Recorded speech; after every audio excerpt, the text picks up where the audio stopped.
And we are live. How's everybody doing tonight? My name is Anthony Brian Logan, and you're watching and/or listening to ABL Live. Thank y'all for joining me tonight. You could be almost anywhere in the world, but you're right here with me live on the show, and I appreciate y'all for that. We got a whole lot going on all over the internets, all over mainstream media, social media, everywhere, and I'm not sure where to start. First of all, Kyrie Irving is in a bunch of hot water right now over what I can't really tell. Like, what's really the problem? I don't really know. We'll talk about that in a minute. Also, we got to talk about the rapper known as Takeoff from the Migos getting shot and killed in Houston, Texas at age 28. What's going on with that? We'll talk about that in a minute. Also, The Atlantic wants a pandemic amnesty. So, all the things happened to you over the past 2 or 3 years, don't worry about that. Just let bygones be bygones. There's water under the bridge. Let's move on, move forward. Forget about all that good stuff. Don't even worry about what we did to you. Just let it go. We'll talk about that in a minute as well. Also, voter ID laws are now somehow impacting the trans community. We'll talk about that in a minute. I guess the whole thing with the LGBTQ LMNOP, I guess that whole thing didn't work with the trying to talk about black folks. Now they got to target the LGBTs. Also, the Ohio Town Hall with JD Vance and Tim Ryan was a train wreck. We'll talk about all those things and more on tonight's episode of ABL Live. And thank y'all again for being here. You guys are the best audience anywhere on the internet. If you enjoy what you have heard thus far, if you enjoy my channel in general, please give the video a thumbs up, like the video, share the video, do all of that good stuff. We got a lot going on. I know a lot of you guys are already ready talking about some of the topics, and I'm ready definitely to go in. Thank y'all again for being here. I know I wasn't here for the past couple of Wednesdays, but I'm back like I never left. And I'm going to try to make all the shows as much as I can. But y'all know I got a lot going on. I got stuff happening all over the place. But I'm here, ready to get rocking and rolling. I'm seeing some comments already. Caius Parchman says, a lady got her eye punched out in the metro. I think I saw that. That might have been a little while back. Maybe it's a different person that got the eye punched out. Times are crazy. But before I get into the topics, before I jump the gun, let's talk about the sponsors right quick, as I always do from the very beginning. Shout out to me and my websites that you always know and love, anthonyblogan.com. It's updated every day. When I post videos, I write articles about it. I write the articles myself. It's me writing them myself, and I always put my sources in the description of the article. If it's videos that I can't post on YouTube for time purposes, or they might get censored or whatever it is, I'm never censored on my own website because it's mine. I pay for it out of my pocket. Thanks to y'all, I'm able to afford to do so. AnthonyBLogan.com. That is ANTHONY, the letter B, LOGAN.com. You could go there and find whatever you need as far as my video sources, exclusive videos that I can't post on the YouTubes. And also, if you go to the contact page, AnthonyBLogan.com/contact, you can find my email address, my snail mail address.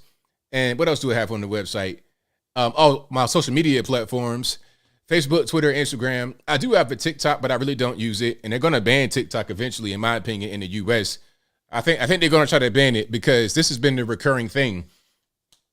Matter of fact, I'll talk about that in a little bit.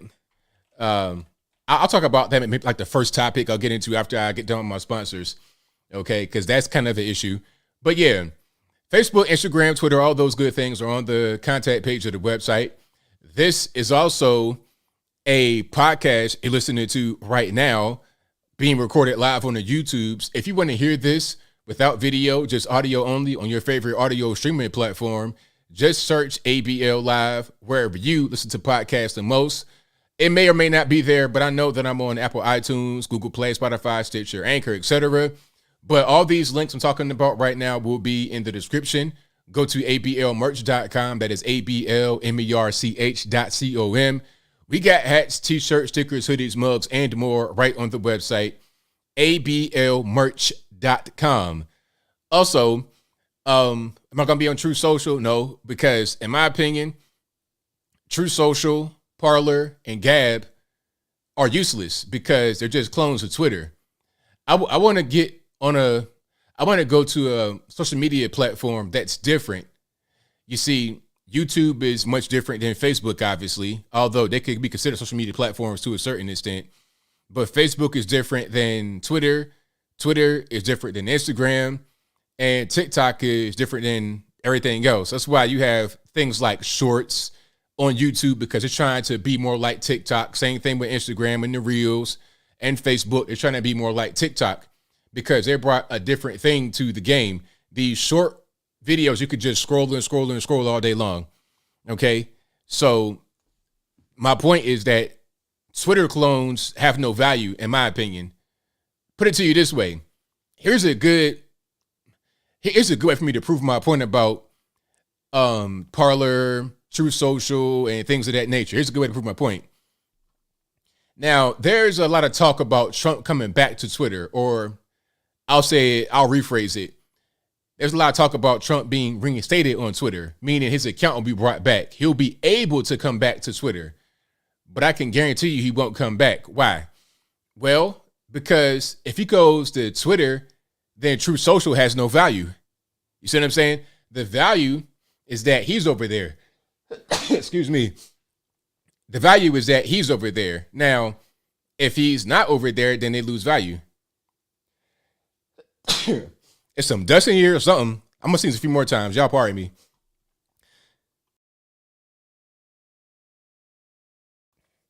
Yeah, I don't know what was going on there. That was something different. Okay, get that sneezing fit out of here. But yeah, I'm over on Twitter, and that's kind of like enough for me. And all the other social media platforms I'm on, that's enough for me. Somebody said Parler is dead. I'm not surprised.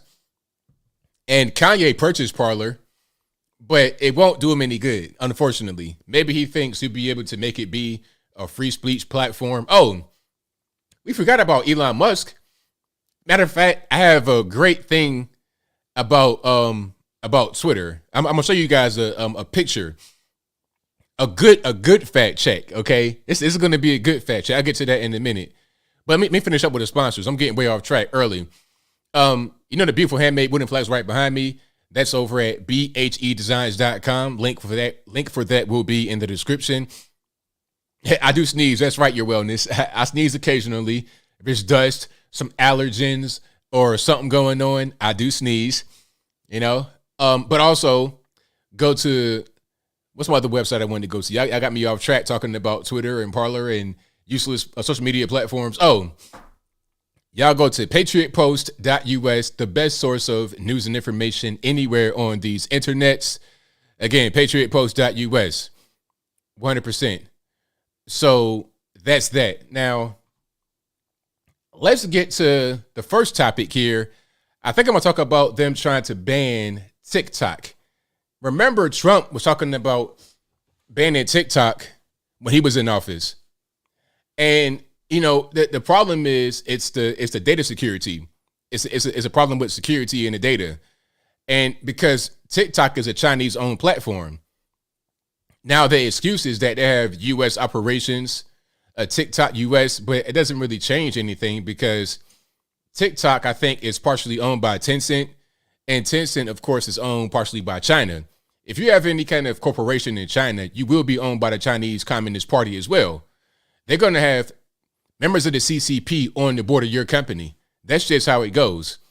It don't matter who you are. You could be a multi-billionaire like Jack Ma or anyone else, a big-time celebrity tennis player. You could get disappeared. You can get vanished. They could take money from you. You could do whatever they want because they have a totalitarian government. That's just how it goes. So at the end of the day, TikTok is under that umbrella. Now, if you got a bunch of kids and adults and everybody else giving the data over to TikTok, they're giving the data to China as well. This is why I'm reluctant to have a TikTok. I have one just because I don't want people to try and impersonate me on there. I want my name to be my name and my content to be my content. But I don't really want to use it like that because I know that they are giving data over to the Chinese Communist Party. They're storing data in China. in Chinese servers that are monitored by the Chinese Communist Party. Now, I know that it's like that over here as well. With the U.S., you got censorship and spying and whatnot from the federales, but I'd rather have the federales and the U.S. spy on me than the Chinese Communist Party spy on me. If I had to pick, I'd rather not be spied on at all. I'd rather not have my privacy invaded. But if it's going to be like that, I'd rather the U.S. do it than the Chinese Communist Party. That's just me personally. So they're talking about banning TikTok for security reasons. And again, it doesn't really matter that they have a U.S. division. See, that was the excuse after Trump said ban it. It was like, no. Okay, let's do this. We're going to have a U.S. division. That was enough to placate whoever for a while, but now they're trying to talk about banning it again. So you see right here, U.S. FCC commissioner urges government action on TikTok. This is an article from yesterday. Okay, let me see if I can see anything that I could just read quickly. Quote, I don't believe there's a path forward for anything other than a ban. The Federal Communications Commission's Brendan Carr told a news outlet talking to, Reuters or Axios. Citing recent revelations about how TikTok and its Chinese parent ByteDance, I guess it's ByteDance, not Tencent. ByteDance, Tencent, 5 cent, it doesn't really matter at the end of the day. It's still Chinese Communist Party controlled. So that's the end of that article right there. I guess maybe there's more over on Axios, but that's a summary of it from Reuters. So, I mean, who knows? They may ban it. They may not ban it. It's not even about the mindless nature of it, because I see a lot of young people out here just scrolling their phone on TikTok, and there's no education. It's just, I don't know. It's like it's weird. It's kind of weird when I see it. It's not even really about that. It's more about the risk for national security. That is the main issue there. All right. Now, I see somebody ask me about, is Apu writing a biography about me? Because he asked me like a lot of questions. But there's so much I could tell that you guys have never heard before. If I wrote a book, it'd be totally surprising. You'd be like, really? That happened? But like I say, I got to get clearance. A lot of these stories I got to get clearance from certain people and be like, hey, can I tell that story right there? I've told quite a few stories about myself and things that I like and don't like on this channel, but there's a lot of things I've not told y'all because I can't. Because they involve other people and they still around, and I got to make sure everybody's cool with me telling these particular stories. Nothing crazy, but I just want to respect everyone's privacy. But I'll talk about that maybe in the book a little bit later. Oh, and here's the picture I want to show you guys about Twitter. Speaking about social media and stuff like that. So Twitter, they have a new owner right now, Elon Musk, and he's making some changes already. Now, a lot of you guys have been hit by the fact check bug or the fact check police over on Facebook and Twitter, Instagram, everywhere else. You're getting hit with a fact check. And a lot of the fact checks are trash. You know, they're fact checking memes on Facebook, literally. Let's see if I can find a meme on Facebook that's been fact checked. Like, literally, something like, it's meant to be funny. It's not meant to be taken seriously. Okay, I got an update here. It's a lot going on. Y'all, please pardon me. I'm not going to be too scatterbrained today. I promise I won't. Let's get to the Twitter fact check of the White House, and then we're going to get to Kyrie Irving. Okay, I got an update about Kyrie Irving as well. That's going to be a whole topic, so I'll talk about that in just a moment. So anyway, back to Twitter and the fact check. So the White House posted this here. You see this part at the top? I'm going to zoom in just because I don't want to give away the whole thing. The tweet says, seniors are getting the biggest increase in the Social Security checks in 10 years through President Biden's leadership. That's the tweet. That is the entire tweet from the White House. Now, this tweet has since been deleted. The White House deleted this tweet. Now, why would they delete that tweet? Because I thought this was a good thing, right? They're getting more money in their checks and They're being able to, do more for themselves. It makes sense, right? This is a great Biden accomplishment, right? Good on Joe. Good old Uncle Joe giving senior citizens more money in their checks. They need it right now, right? That's the narrative they want to push. They want to put that out there right now for the midterms and also for their administration in general right now. However, there is a fact check, if you will. Now, this is, I guess, a community. I forget what he called it. It was some kind of term Elon used. It's a new feature where the quote unquote community of Twitter, whoever they are, just regular normies, can add context or fact check certain important statements like this. So let's check it out. Now, you see this right here? Under the tweet, Twitter added their own thing. It says, readers added context they thought people might want to know. And here's the context. Seniors will receive a large Social Security benefit increase due to the annual cost of living adjustment, which is based on the inflation rate. President Nixon, 1972, signed into law automatic benefit adjustments tied to the Consumer Price Index. That's 1972. There's a link and everything right there today. So they put with the actual fact check. So they're getting the biggest increase to their checks in 10 years. Why? It's because of the very high inflation, which is the most it's been in the past 10 years. So when they say, oh, well, the inflation problem is not really a problem. It's a worldwide thing. It's not just us. And, Biden, it did start under Biden. It started under the previous administration. No, your own laws say that you got to increase the benefits and it has to be tied to the inflation rate. That's why the rate has gone up. So you are proving the point people are saying about this administration doing very badly when it comes to the inflation.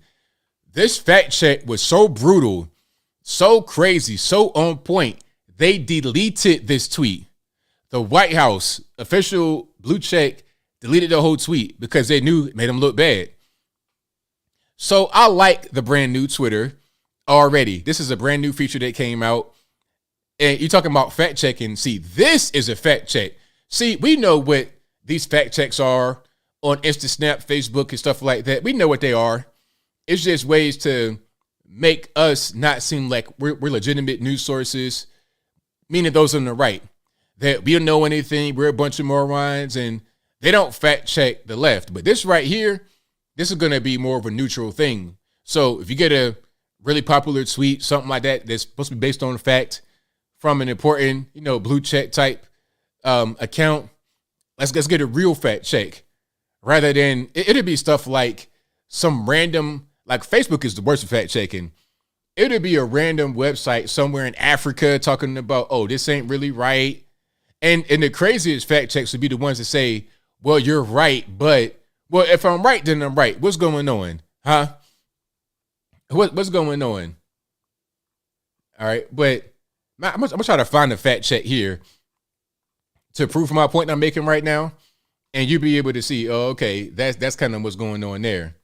But if you like what you're hearing so far, please give the video a thumbs up, like the video, share the video, do all that good stuff. That'll help me out tremendously. And we got a whole lot more to go. Shout out to Elon Musk over at Twitter. Making things happen, making things change for the better. That is amazing. All right. And where are we going to go? Kyrie Irving. Should I talk about Kyrie Irving right now? You know what? I think I'm going to save him for a little bit later. Just a little bit later, I'm going to save Kyrie Irving because that's going to be when I really want to get into. And I have an update about Kyrie that came across my desk right now. I do have that update, so y'all just hang tight. We're going to get rocking and rolling. And let's see. Oh, let's talk about the barista. The LGBT, I guess you would say, trans barista. Now, this video kind of triggered me a little bit because I've been a young man working out there in the restaurant environment, real busy, whatever it is. I've been out there and I understand what this person is going through. And I know that it's not really that serious. I know it's not that serious. Oh, before we get to the trans barista, before we go there, let's talk a little bit more about inflation. You see, the Fed just raised interest rates by, what they say, how they say it, 3 basis points. I forget what they say, but basically by 0.75%. So now I think interest rates are how high? At one point, the rate was, I think, about 2 or 3%. Now it's 7%. No, pardon me, not 7%, 4%. Matter of fact, it was 0. Basically, it was pretty much at 0. Now it's 4%. This is the highest level since January 2008. January 08. So I had some stats here. I'm going to pull up some stats for you guys, and then I'm going to get to the barista.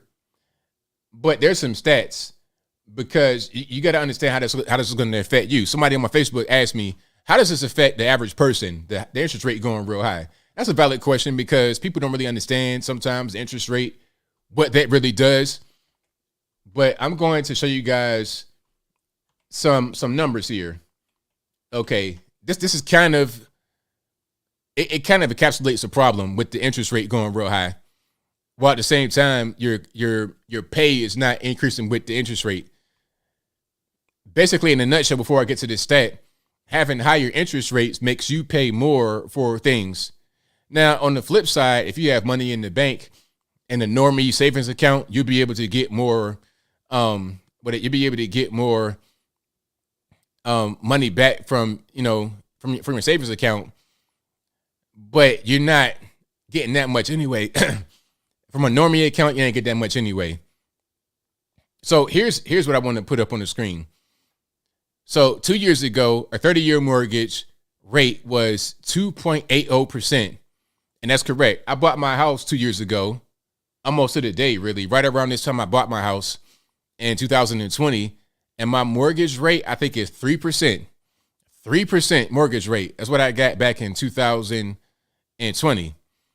Now, back then, the average new home price was $395,000. That was right around my price. Not the exact price, but right around it. Back in 2020. But today, 30-year mortgage rates are 7.08%, and average new home prices are $518,000. So you have inflation going high because of all the monopoly money that's out there, plus supply chain shortages, and you have an interest rate go up. So when you want to finance a home, you got to have that tied to the interest rate. Okay. So that's going to be higher. So you're going to be paying more on your mortgage for the same house. Even if it was the same price, you would still pay more because of the interest rate going up. Okay. So the result of that is $25,000 more in your down payment. If you pay 20%, which I ain't paid 20% on my down payment, I'm not paying that much on the house for a down payment. That's kind of ridiculous, in my opinion. I mean, it's a good practice to have. So people don't want to, you won't be, you have less people that default on their loan, in my opinion, if you did that. But I'm not paying that much on the house if I don't have to. But anyway, and it's 114% increase in monthly payments from $1,298 to $2,799. So almost so 1,300 to almost 2,800 for the same house. So when you're talking about this kind of thing going on here with the interest rate, that's how it's going to affect you. You want to buy a home, you're going to pay more in your price, not only because of the inflation with goods and services and materials and labor, but also the mortgage rate has gone up because of the interest rate going up. So you're going to pay more on your monthly expenses, and you're going to pay more at you're going to pay more at the grocery store, clothing store. Everything is going to go up as a result. That's just what it is. All right. Yeah, 20% no mortgage insurance, but how much is the mortgage insurance really? The mortgage is like $100 a month. I mean, I'm not paying 20% on a home when I could pay 3% on a home to save $100 a month. That made no sense to me. I'm going to sell it anyway before the 30 years is over with. So what's the point? But anyway, I digress. And then you could just pay it down and then that'll go away. Once you get to the 20% mark, that'll go away. It won't be permanent. But I don't want to, exactly, Kai's posthumous. 2008 2.0, here we go again. Yes, 100%. And we call that when the whole, was that Bank of America or whoever that was, came out with those loans for minorities, talking about, zero down. I'm like, okay, I'm not saying you should put 20% down, but you got to put something down. You got to come up with some cold hard cash, $10,000, $15,000, $20,000 out of your pocket to say that you can afford to have a home and make the payments and upkeep it. Zero down, zero this, zero that, no credit required. It's like, see, you set people up for 2008 2.0. You know there's going to be a problem. They're not going to be able to pay it. Once you got them in there, now you got a new group of victims. And when it all falls apart, you're going to have the banks come in, take that house. You're going to have BlackRock come in, take that house. It's a mess. It's a whole big mess. You're encouraging more development just for the banks to be able to own more. So then when they come in and buy it, they'll be able to rent it to you at whatever they want to rent it to you at. And then that'll be that. You'll own nothing and be happy. That's kind of what I'm feeling right now. But anyway, I digress. Let me see if I can find a calculator right quick. And then I'm going to show you guys the difference between a 3% mortgage and a 7% mortgage. And then I move on to the next thing. We got quite a few topics on deck. We got Kyrie Irving. We got quite a bit going on. All right. Hold on. Let's just say on a loan for $400,000. All right. Let's just show this basic one right here. This is not really going to be totally accurate because it's going to assume certain things, but it'll get the job done. Okay. So check it out right here. Mortgage calculator.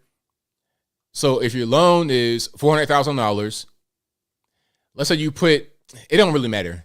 The loan, $400,000, you took out for the house, 30-year fixed at this interest rate. Let's make it down to 7%. Okay. So your payment's going to be this right here, about 2.6, 2.7. That's pretty high for that. Now let's have this same loan amount, $400,000, be at a 3% interest rate. So it's going to go from $2,661 to what? Almost $1,000 less per month on the payment. $1,000 less on the payment per month. Look at that. This is okay. So if you had your mortgage at 3% 2 years ago, now you would be paying this right here. About $1,700, 7%, $1,000 more dollars. So that's how the interest rate is going to affect you. I don't suggest buying a house right now. I'd wait a little bit until the market crashes at least but you know what? It's kind of hard for me to say that because you might have a higher and higher interest rate too. So this might be 10%. And now you're going to be paying that. You see what I'm saying? So at what point will it stop? I don't really know. And you could be paying taxes and fees and everything else depending upon where you are in the country. So you go from this to that. It's pretty high. Like I said, 3% to what it is right now, 7%, $1,000 more dollars per month. But anyway, I digress. Let's move on. We got a lot more to talk about here. We got a whole lot going on all over these internets. And you got a great rate, Guts. 275, a fantastic rate. I got right at a 3. And I had to really kind of, I'm on the phone with my mortgage guy and trying to finagle some things, make it happen. He looked out for me. Shout out to you. If you're watching this, sir, shout out to you. You did a very good job. I recommend you to anybody. All right. Yeah. And if you want a house, you still got to be able to come up with cash for a down payment. I don't know. Buying a house right now is not a good idea. Not right now. I would rent until the until the market settles down. That's what I would do. All right. So where we going to go to next? Oh, the barista, the Starbucks barista. Let's go ahead and go watch this video because this one kind of, it reminded me of back in the day when I was a young man working Old Country Buffet food service, all that kind of stuff, and how this experience was not really the same way for me. Okay, let's get some sound. Sorry about that. And let's turn it down so you don't bust your eardrum out. People wonder why we need a union at Starbucks, and I am literally about to quit. Like, I don't know if I'm going to do it, but, like, I really want to. I almost walked out today, and I'm crying in the back room right now, and I almost cried on the floor. It's just, I'm like a full-time student. I get scheduled for 25 hours a week, and on weekends they schedule me the entire day, open to close. I'm on the schedule for 8.5 hours, both Saturday and Sunday. I'm like 3.5 hours into my shift. There's so many customers, and we have 4 people on the floor all day. Now, okay, I think what's happening here, like I said in the video, we have a female to male transgender. That's what I'm looking at right here. Now, you know, and it's funny, if this person is a biological male acting like this, they get zero sympathy. Zero.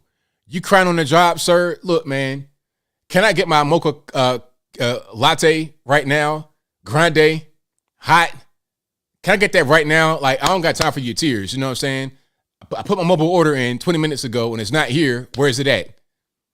It's simple. And if it's cold, go back, heat it up, put it in the microwave.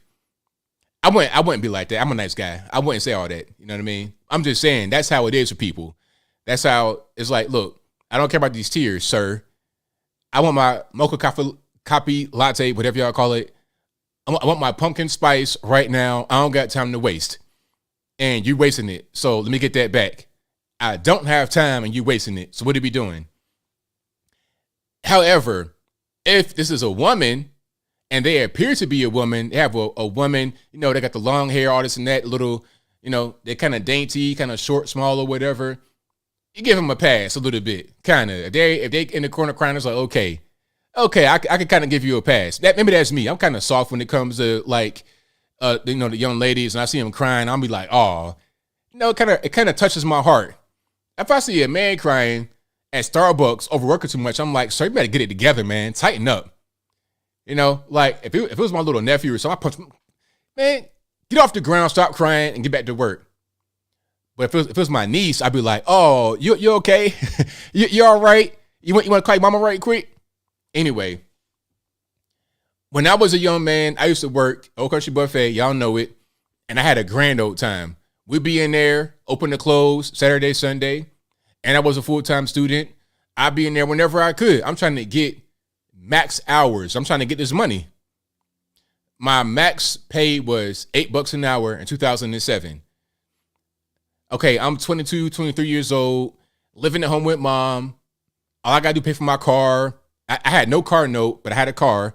I got to pay my insurance and my gas. And I'm buying white t-shirts and Air Force Ones and big baggy jeans and stuff like that. Okay. Back in that era, that's what I was doing. I had fun. I would get off work and go to parties, or I come home, play video games. I'm chilling. And then throughout the week, I'm doing my homework. I'm going to class, talking to girls there too, going to parties then too. What's the big deal? Why have all this going on right here? What is the problem? It's work. And what I would do at work, I'd be washing dishes, busting tables, cleaning the floors, cleaning the bathrooms at night. I did pretty much whatever you could. I was like a janitor at that point, but I had a good old time. I had friends in there working with me. It was straight. Only 5 people were put on the schedule, and somebody had to call out. And there are 4 people running the whole store, and there's so many customers, and there's possibly scheduled 5 people. We only have 13 people employed at this store, and there's so many customers. And they're good. We don't have fair scheduling. Managers don't care about us. Our manager was supposed to come in this weekend, and he took himself off the schedule, so he wouldn't be able to be held accountable for calling out. He just literally tore down the schedule that he was scheduled on and put up a new schedule where he wasn't on the schedule. Also, he couldn't have even seen that he was scheduled in the first place because he didn't want to be held accountable for not wanting to come in. My dad, if I was doing this right here, my dad, when he was living, would never. My dad was a firefighter, and he worked like 3 other jobs at the same time. So he do the firefighting. You know, that's full time. I mean, that's 24 hours. So you work 9 days out of the month, 24-hour shifts. And his off days, he's a security guard. He worked at Lowe's, Home Depot. He did everything. Like Jamaicans, how they work. My mom at one point had 2 jobs too. So I'm seeing my parents work a lot, going hard, getting money. If I'm crying at a job at Starbucks, my mom would whip me, and then my dad whipped me too.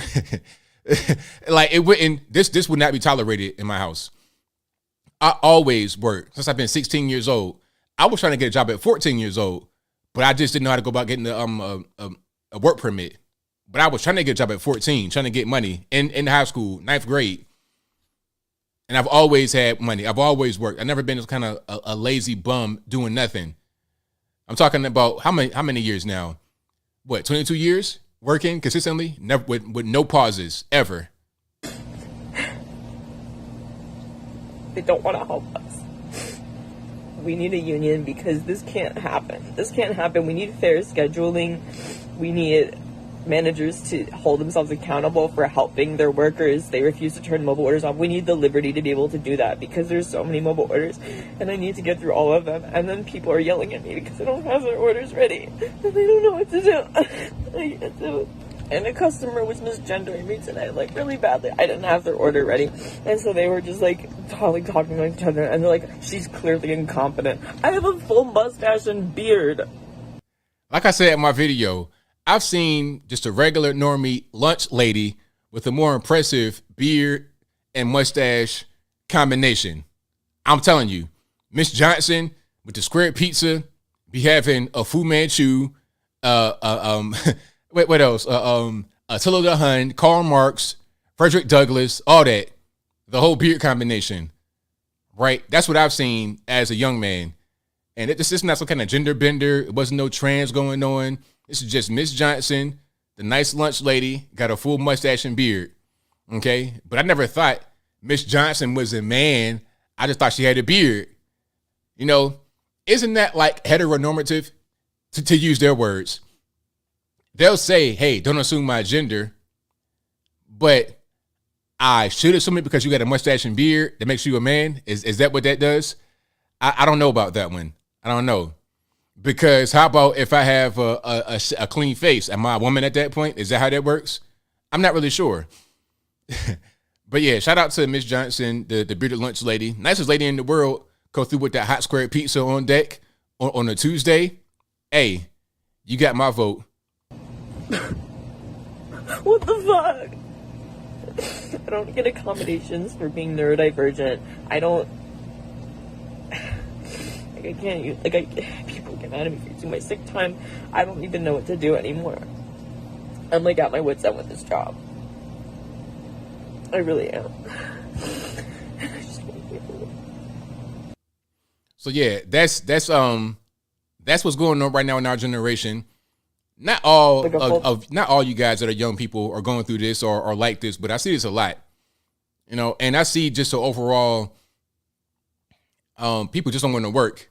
This is what I'm talking about. When I say people don't want to work, it's what I'm talking about right here. It's a lack of a working spirit. You feel like work is not needed. I rather would do something else. I rather would be on TikTok sharing my feelings about what is happening right now in life rather than going out there and working. Okay? I mean, what I do right now to get to where I'm at right now, to be on the internet talking for a living, basically, I mean, you don't even know what I had to go through to get right here. But that's just life, though. That's just life. You got to go through it. You have to be able to overcome certain things. You got to go hard. That's just what it is. You living in America, the best country on planet Earth. Make use of it. I'm taking it for granted now because you could be somewhere. You could be in Ukraine, Russia right now. You know what I mean? Dealing with that situation. Dealing with some game show host becoming the president and using your country for a battleground to get money. You could be over there dealing with that, but you're not. You're over here in the USA. So respect it and take advantage of it in a serious way and add to it, not just subtract from it. All right. Somebody said, grow sort of, yeah. If you're going to be a man, if you're going to be a male, it's more than just how you present. It's more than the beard and the mustache. You got to be a man for real. And you got to face challenges head on. Okay. If you're going to be like, okay, you have this job right now, right? What are you going to do what's your next job going to be? What are you going to do in the future with yourself? Are you like corporate America? Like I said, corporate America, that's a whole different ball of wax right there. You ready for sexual harassment? You ready for that at the cooler? You ready for your annoying coworker? You ready for the backbiting, the brown nosing, the Kamala Harris type stuff going on? You ready for that at corporate America? Or how about if you do a labor job? You ain't doing a labor job. Your back start hurting, but you still got to go work it. Your back is right in the middle of your back. It's hurting. Like you about to start crying. Okay, so what do? You get on opioids to deal with it. Now you're a dope fiend. Or do you just deal with it and go to work and get your money to be able to eat and take care of your kids and your family? You see what I'm saying? It's hard out here. You just got to deal with it. If you have an easy job like that, hey, enjoy it while you can, because it's going to change real soon when you get out there in the real world. But anyway, I digress. If you like what you're hearing so far, please give the video a thumbs up, like the video, share the video, do all that good stuff. Oh, speaking to dads and work and their kids, their boys and whatnot, here's a good picture. I may have shown it before. Maybe I didn't show it, but I'm going to show it one more time anyway. You know, if I showed it once before, it's fine. I'll show it one more time, and it'll still be good. Let me go ahead and get that on the screen in just one moment here. I got a few videos I can show you guys as well from your man, Creepy Joe. Oh, here we go. There it is. I probably showed it before, but I'm gonna show it one more time. So shout out to my man right here. You see what's happening? So this is a coal miner in Kentucky going to the UK game. So I guess he got off of work and didn't have time to really get the coal, ash, and dirt and whatnot off of him completely. So he went to the game, took his boy, and hey, he's showing up. That right there, that's America right there. Now imagine being in the cold, like inhaling that dust in your lungs, being covered in dirt and soot, and being in a cave where it could collapse and you trapped in there. You might die in that cave. And take care of your family, take care of your kids. That's what it's about right there. Okay, people talking about, oh, he wasn't really in the cave. He wasn't really coal mining. Look at his hands. Look at his, he had on the jacket, a coat over that, and gloves. But his face ain't the same way. His face is going to be more exposed because you can't really cover that the same way you cover your body. You can't put a jacket over your face. You got to be able to breathe and all that kind of stuff. So, yeah. Shout out to my man right there for being good, hardworking dad. That right there, that, men like that, you can't, like, is he going to be crying at his job? Is that going to happen? Or is he going to go out there and get her done? Huh? That's what I'm talking about right there. So shout out to him. We need more guys like that in general, in society in general. And he's probably a young guy too, but he looks older because he got all this coal on him. You know what I mean? So yeah, shout out to him. This is a great picture of father with his boy at the Kentucky basketball game, college basketball game. All right. Now you can get that stuff off you, but you got to have a certain kind of soap. I forget what it's called. I remember they had that kind of soap. Like with mechanics, they got to use that same kind of soap, I think. If you're dealing with grease and stuff all day, you can't just put your hands in the sink and use some Dove soap and get the dirt off. It ain't gonna come off. You got to have a certain kind of soap or something to get that off of you. You know, it's not as simple as just putting your face in the water. Like, you know, if you're just going out playing football or something and you get your face in dirt, this is coal ash. It's a little bit different. But anyway, let's keep on going here. We got a few more topics on deck. Lava, thank you for that. Yep. Gotta get that lava soap. Yep. I know a friend of mine was a mechanic or is a mechanic, and he had to use that. Yeah, that lava soap. That's what you gotta have. That'll get that dirt, that real hard, that grease and grime off of your hands. This pumice, lava soap, yep, that'll get her done. And it comes in that, I'll put it on the screen right quick for you guys because you haven't seen it. Comes in that, with that orange or that red container. Yeah. Get some of that right there. That right there, what you need. All right. And you might not have that just in a regular bathroom. You probably just have regular hand soap. That's just for sanitation purposes. It won't even really get your hands all the way clean. This right here, get it done. That'll get off all the the dirt and the grit and the grime. All right. But yeah, shout out to my man for being out there, being a hardworking father. And shout out to all the hardworking dads out there and the moms out there as well, working very hard, take care of themselves and their children. Shout out to y'all. Now, we got more topics on deck here. Where do I go?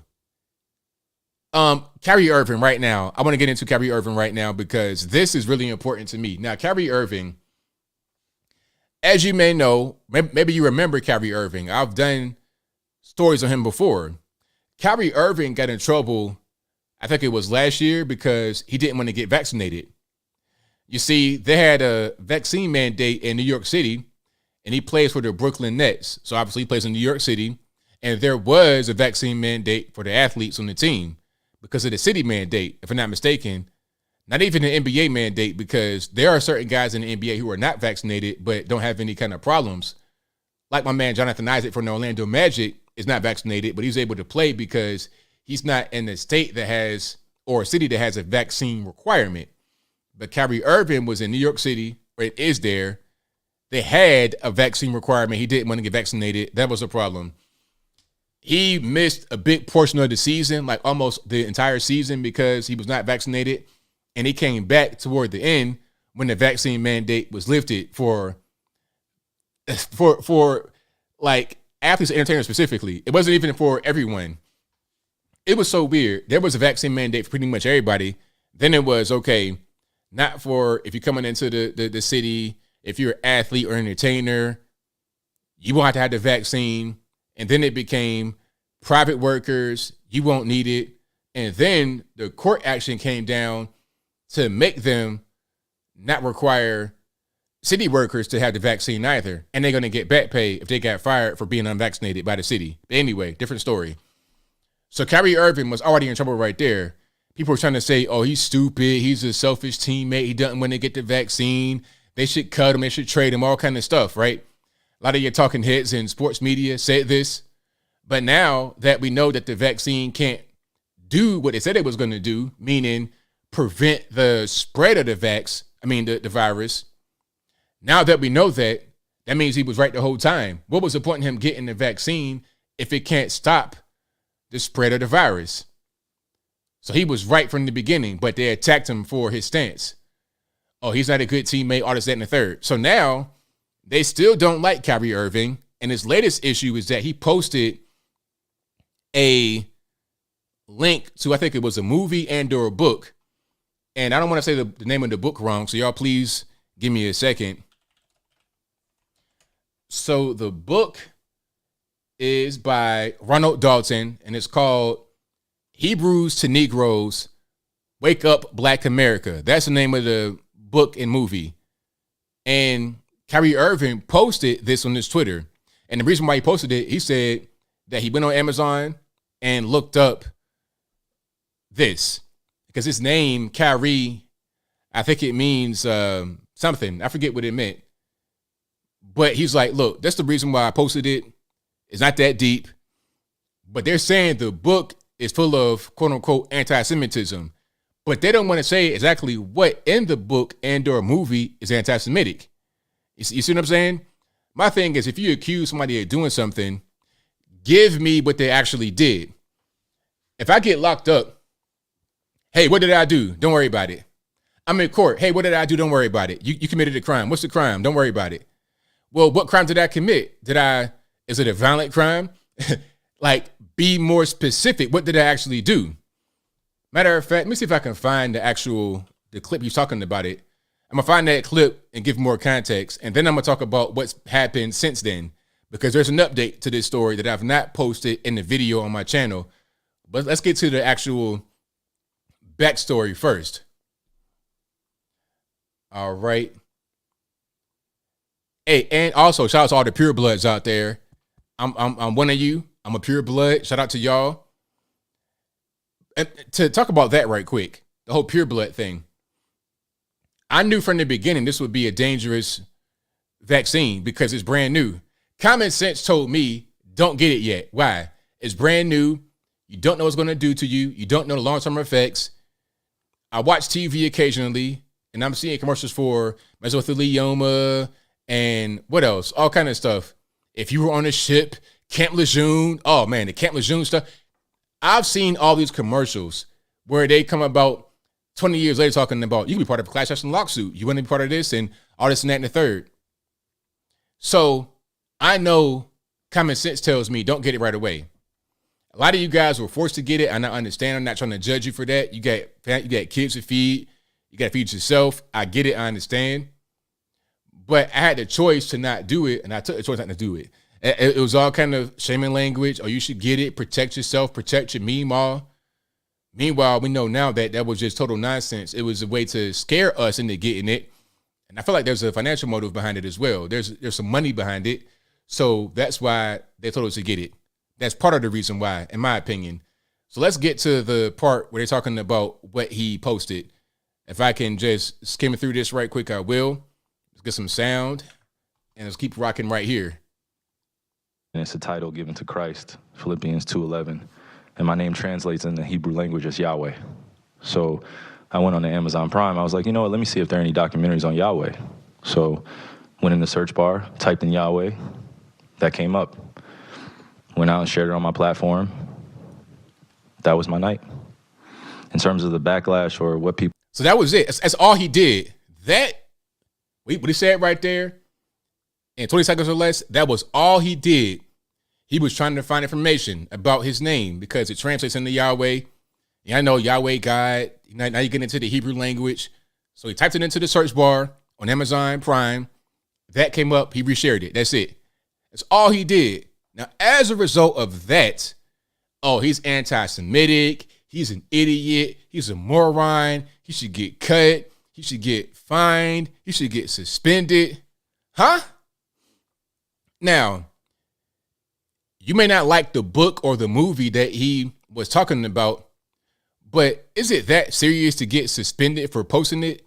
Check it out. Why not get mad at Amazon themselves for having the book and the movie if it's that bad?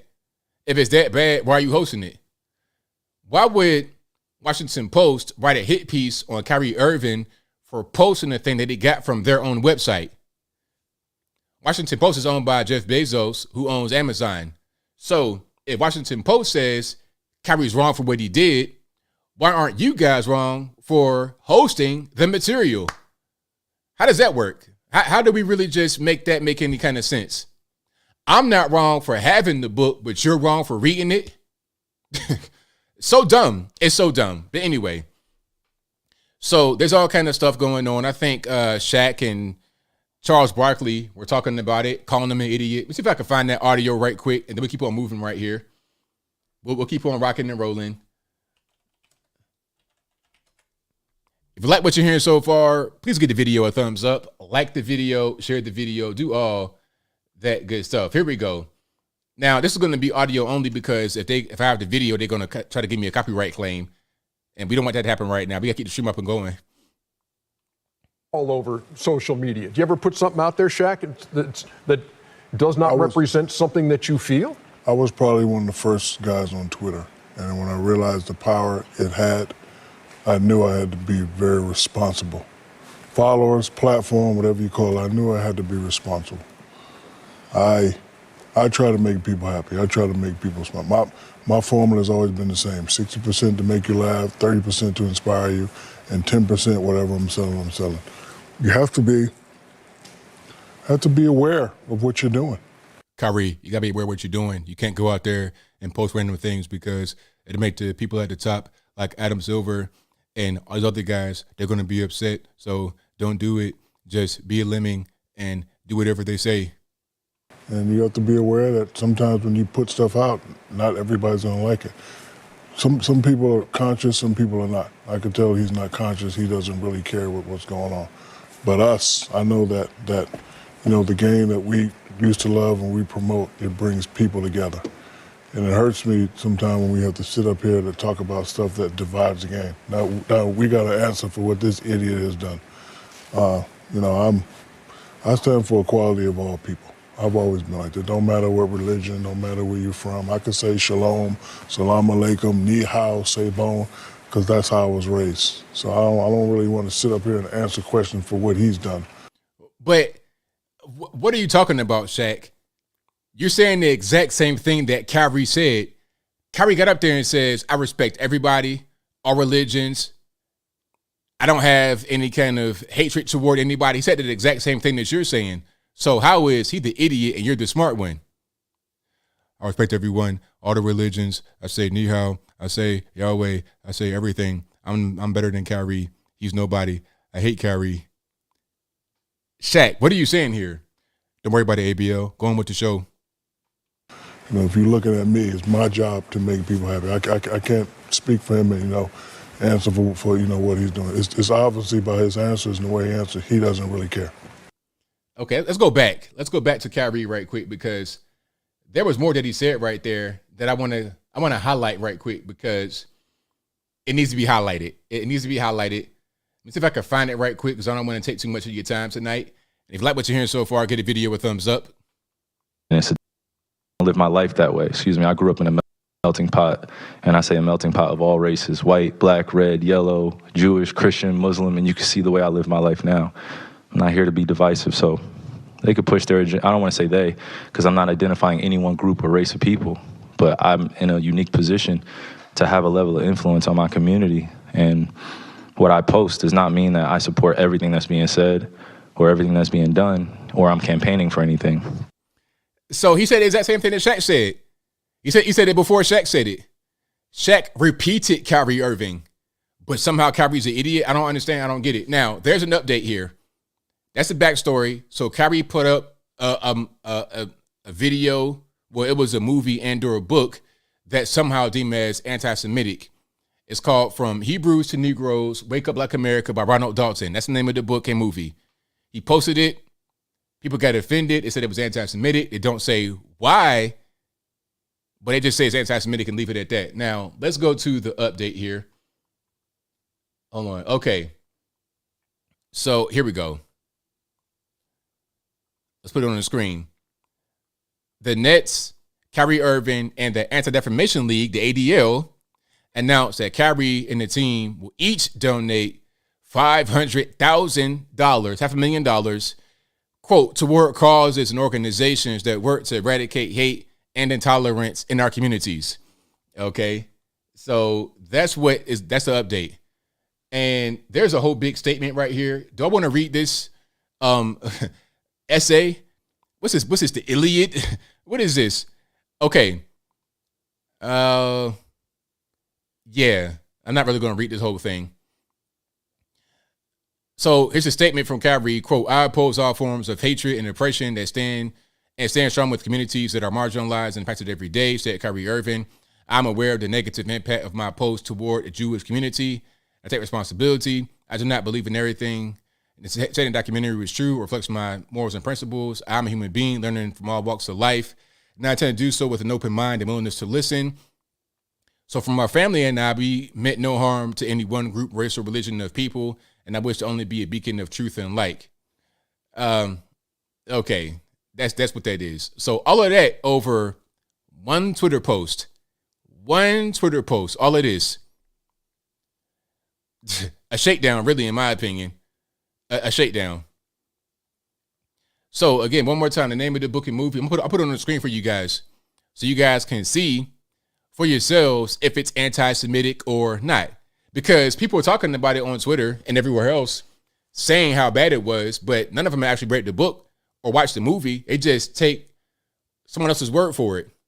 Okay, I am the ADL. I say this is offensive. So that's it. You shouldn't look into it and see if it is or not. Just take my word for it and shut up. That's kind of what I'm hearing from these people. Now, let me put it on the screen right quick. All right. Hold on one second.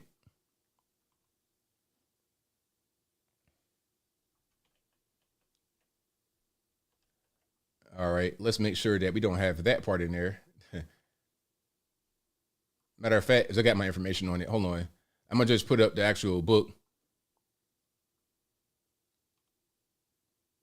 That way. Yeah. So here's the book. That's the cover of it right there. Hebrews to Negroes, Wake Up Black America by Ronald Dalton Jr. And this is an audio book narrated by Fentress Moore. Okay? It's a 4.8 rating out of 78 ratings. 4.8 out of 5. All right, that's a book right there. So the book is more about black people and, history and Africa, things like that. But they say it's anti-Semitic. Now, I don't know. I think that term is being overused. I'm not for hatred for anyone. I don't push racial slurs or nothing like that. But I also don't like when people cry wolf and say things that aren't true or they overreact because they don't want to have any kind of criticism. They don't want to have anybody try to challenge them. I don't like that. It's the same way when somebody says, hey, you know what? There's a lot of crime in the black community. What you feel about that? Am I going to say, are you being racist? Or am I going to say, well, you got a point. Let's talk about it. What's the point in being upset about a thing that is a challenge, or if it's true or if it's false? Let's talk about that rather than just saying you're racist and dismissing it. I hate that. But anyway, I'm getting triggered, so I digress. Let's go to speaking about the black community and violence and stuff like that. Great segue into the Migos. Now, the Migos, this is a rap group. You know who they are. You heard music before. If you've been to a basketball game, football game, heard the radio, watched TV, you've heard the music before. They got songs with Drake, Nicki Minaj. They are like popular rap music, the Migos. Been around for a long time, for like 10 plus years. And the group had 3 guys in it for most of the time that they were around. You got Offset. Offset is married to Cardi B. Y'all know who that is. You had 2 other guys, Quavo and Takeoff. Quavo is Takeoff's uncle. They're like 3 years apart, though. You know how that goes. Your granddaddy's still out there getting it in. Got a whole brand new baby at 75 years old. But anyway, Quavo is Takeoff's uncle. 31-year-old Quavo, 28-year-old Takeoff. So Quavo and Takeoff, the uncle and nephew, they're in Houston, Texas, and they're at a bowling alley. Now, it's all kind of stuff out there. They're talking about it was a dice game. They were arguing about basketball, a dumb thing. There's video out there. I can't play that, obviously, showing the man losing his life on video. That's the easy way to get striked on YouTube. But anyway, you can find it on TMZ, a lot of different places. It's on my website as well. You could go there and check it out. But they're at the bowling alley. There's an argument about basketball, about Quavo playing basketball. Quavo, the uncle, not the one who got killed, he's the one arguing. Takeoff, the nephew, is not saying the word. He's just kind of there, like an innocent bystander, basically. The argument was brief. After a while, Quavo was like, okay, let's go. I'm done with the argument. And then a short time afterward, gunshots rang out. Boom, boom, boom, boom, boom. Now, in the midst of the gunfire, Takeoff gets hit. He falls on the ground. He gets hit right in the head. There's video of him and his head. There's a pool of blood under his head. Very hard to watch. Now, here's a part about it yet. Here's a part. The thing is, they say that the gunfire that hit Takeoff, the nephew, came from their own entourage. You see, when the fight breaks out, people are kind of like, okay, you got a gun, I got a gun. Let me just start shooting. In the midst of the gunfire, while firing, allegedly, one of the entourage's bullets hits Takeoff by accident. Now, the other guys are shooting back, and they may have hit him again. I think there might have been 3 people that got shot, but only Takeoff from the Migos died. 28 years old, dead in Houston, Texas. Now, there's so much here I could say. First of all, they're trying to blame rap music for this. They're trying to blame violent rap music. But how was that to blame? You're talking about some guys that were arguing about basketball. The one guy who got shot did not say a word. He wasn't even involved. He was just there. He could have been anybody. He could have been a girl sitting right there, not involved with it. He could have been anybody. The problem is the people that are involved in this kind of this irresponsible, deadly culture. That's a problem right there. That's the issue. The rap music could be there or not be there. It's just you become a millionaire and you still want to be out there shooting dice. You still want to be in the hood. You still want to be just living that life. I come from that environment when I was a kid. I was right there in it. But guess what? I chose not to be part of it. Okay? You could do that. And once you get to be an adult, especially, you can leave that kind of life. Especially if you're now a millionaire, a multimillionaire, living in Los Angeles in the hills. What are you still doing in the hood, shooting dice or having petty arguments about nonsense? Why are you still there? And then why are your security or your entourage not really security? I think DJ Vlad said it. He was like, look, I don't have my homies from the hood as my security, because when things go wrong and you gotta shoot that pistol, you gotta, really protect somebody. They don't want to go to the police. They don't want to cooperate. They don't want to say what happened. They might got warrants. They might have problems that would get in the way. But if you have a retired police officer, off-duty cop, whatever it is, that's better, because these guys are going to be law-abiding citizens. They'll know the law. They'll be trained with their guns properly. It won't just be some big dude with a gun. It'll be a trained officer, a trained official that can protect you in a serious way, that won't shoot you by accident when they're trying to shoot somebody else, that won't start a confrontation, who they'll probably most likely end it. So if I'm a proper security guard, I'm not going to let Quavo argue with some guy about nothing. I'm not going to let there be a fight. I'm going to diffuse the situation. You got to have professional security, not your homie from the hood. It just wants to start shooting randomly. That won't be what it is. Okay. So I think that's probably what happened. You got your homies from the hood. You in the hood. You having this dumb argument about nothing. It reminds me of the other guy we talked about, P&B Rock. P&B Rock is in the worst hood in LA, one of the top 5 worst hoods in LA, with jewelry on, no security, by himself, with his girlfriend. It's like, what are you doing? You're not thinking very clearly. His music wasn't even gangster music. His music was like kind of like poppy type of stuff. He just has this mind state of not just wanting to still be in the mix of these people that you can't trust, that you can't be around them. You got to leave that environment once you get to a certain level of success. You want to become a millionaire and then become part of a gang like Chris Brown. You want to be a child prodigy and then become a blood gang member. Why? What are you doing? All you're going to do is get extorted or die, or both. Get extorted, then die when you 35 years old, 25 years old, or whatever the case may be. And you know what? It was weird. When I was a kid, it was weird seeing Tupac and Biggie die. I was probably like teenager age, maybe like 12, 13 when that happened. Probably about 12, 13, right around like high school, middle school age. I remember when that happened. And it was weird to see these guys get shot and killed like that. But see, ask yourself, why did they get shot and killed? What was Tupac doing? That was Tupac's fault. What did he do?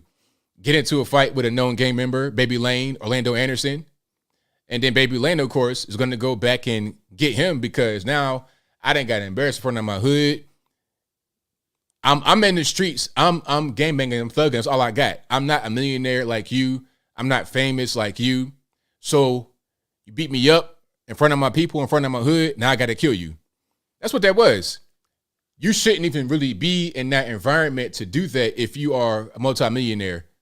If you're anybody, you shouldn't be in that environment. If you're going to be in that environment doing something like that, you're going to die eventually or get locked up or both. If you're lucky, you go to the penitentiary and you won't get paralyzed, paraplegic, or die. I done seen so many guys get hit like that. It's not even funny, man. I've seen so many guys go through that experience. Yeah. Somebody said Matt Drake got killed over Tick Thistle game. Yeah. This dumb stuff, silly stuff. It'd be something so petty that you wouldn't even really, it won't even be about music. It'd be about you just in the wrong place, doing the wrong thing. And it don't matter who you are. You could be a regular normie. If you do that, you could die too. The music thing is irrelevant. It's just you behaving that way. I think Tupac, what he did was, Tupac was not a thug at all. Tupac was an actor. He was, hold on. I'm gonna find that video. Give me 1 second. I'm gonna find that video and then I'll move on. But you guys may have seen videos of Tupac, thug life, tattoos, all this and that and the third. You may have seen that. But Tupac at his heart was not that guy. Tupac was an actor and kind of soft and feminine a little bit when he was younger. You know, mama's boy, basically. Hold on. Let's see if I can find it. Okay, let's play. Here we go. Let's play this right here. This is perfect. Okay, my name is Tupac Shakur, and I attend Tamalpais High School, and I'm 17 years old. Okay. Do you like being 17? And it's like 17 is such a weird age. It's such a in the middle age. You're not 18 yet, and you're older than 16. So. But I like it. It's nice. It's like a learning stage for me. Do you wish you could be 18 and when you get some more rights? Well, 18 will bring lots of responsibility. Look at this. Look at his posture. Look at what he's wearing. Look at his hands. Look at all of this. This is Tupac? Yes, it is. 17 years old. Now, if you really, thugging and whatnot, you will be that already at 17 years old. Okay? The guys I knew that was out there were already in the streets at 14, 15. I was not. I was always a good kid. I'm the nerd. I'm not involved. But I know guys that were right there doing that. So this is... The act you saw was only an act. He was a trained actor. He was in drama school. This is a drama school interview. You see what I'm saying? That I don't want, but it'll bring respect that I feel like that's the only way I can get it. I try to be as mature as I can be. Okay, my name is... So yeah, that was Tupac. That's him. Now, the character you saw was known as Bishop from the movie called Juice. When he played Bishop was, that kind of guy, that street guy, the killer, the thug. That was Bishop. Tupac, as an actor, got stuck playing this fictional character called Bishop. That's the guy that got himself killed by trying to be out there fighting and carrying on in Las Vegas against an actual gang member called Baby Lane. But anyway, I digress. My point is, don't live that life because it's not going to end well for most people. If you get lucky, you go to the penitentiary and you don't get seriously injured or die. But let's keep on going here. And if you like what you're hearing so far, please give the video a thumbs up. Like the video, share the video, do all that good stuff. And okay, what else we got going on? Oh, the Atlantic want pandemic amnesty. Have you guys seen that? You got some of my video about that pandemic amnesty? Now, I don't know about y'all, but I'm not really ready to do that. Hold on. I'm going to find an article right quick. And then we'll keep on going here. Let's declare a pandemic amnesty. All right. I'm not going to read the whole article, of course.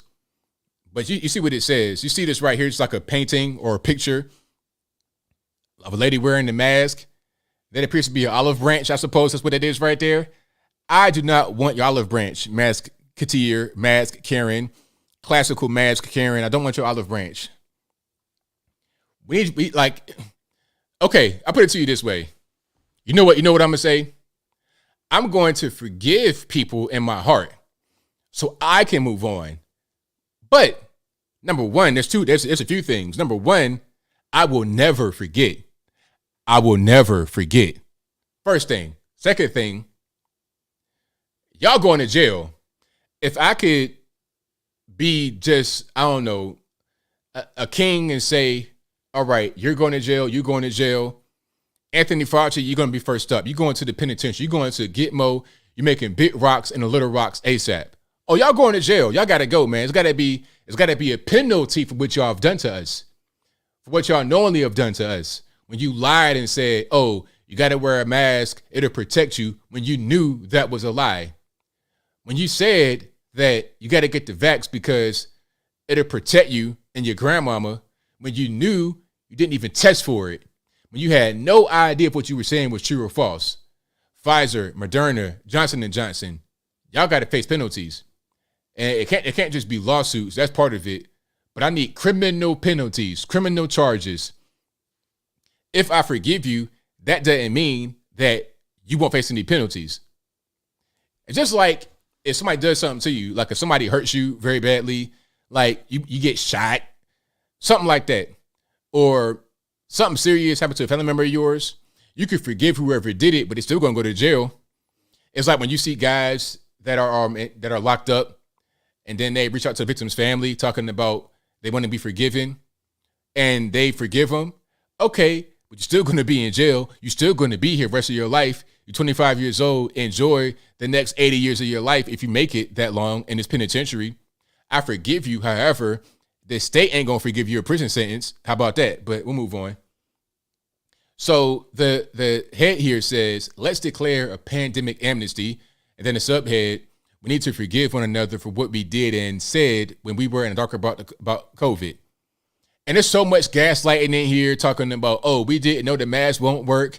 Yeah, yes, you did. You knew that bandana on your mouth wasn't going to do a thing.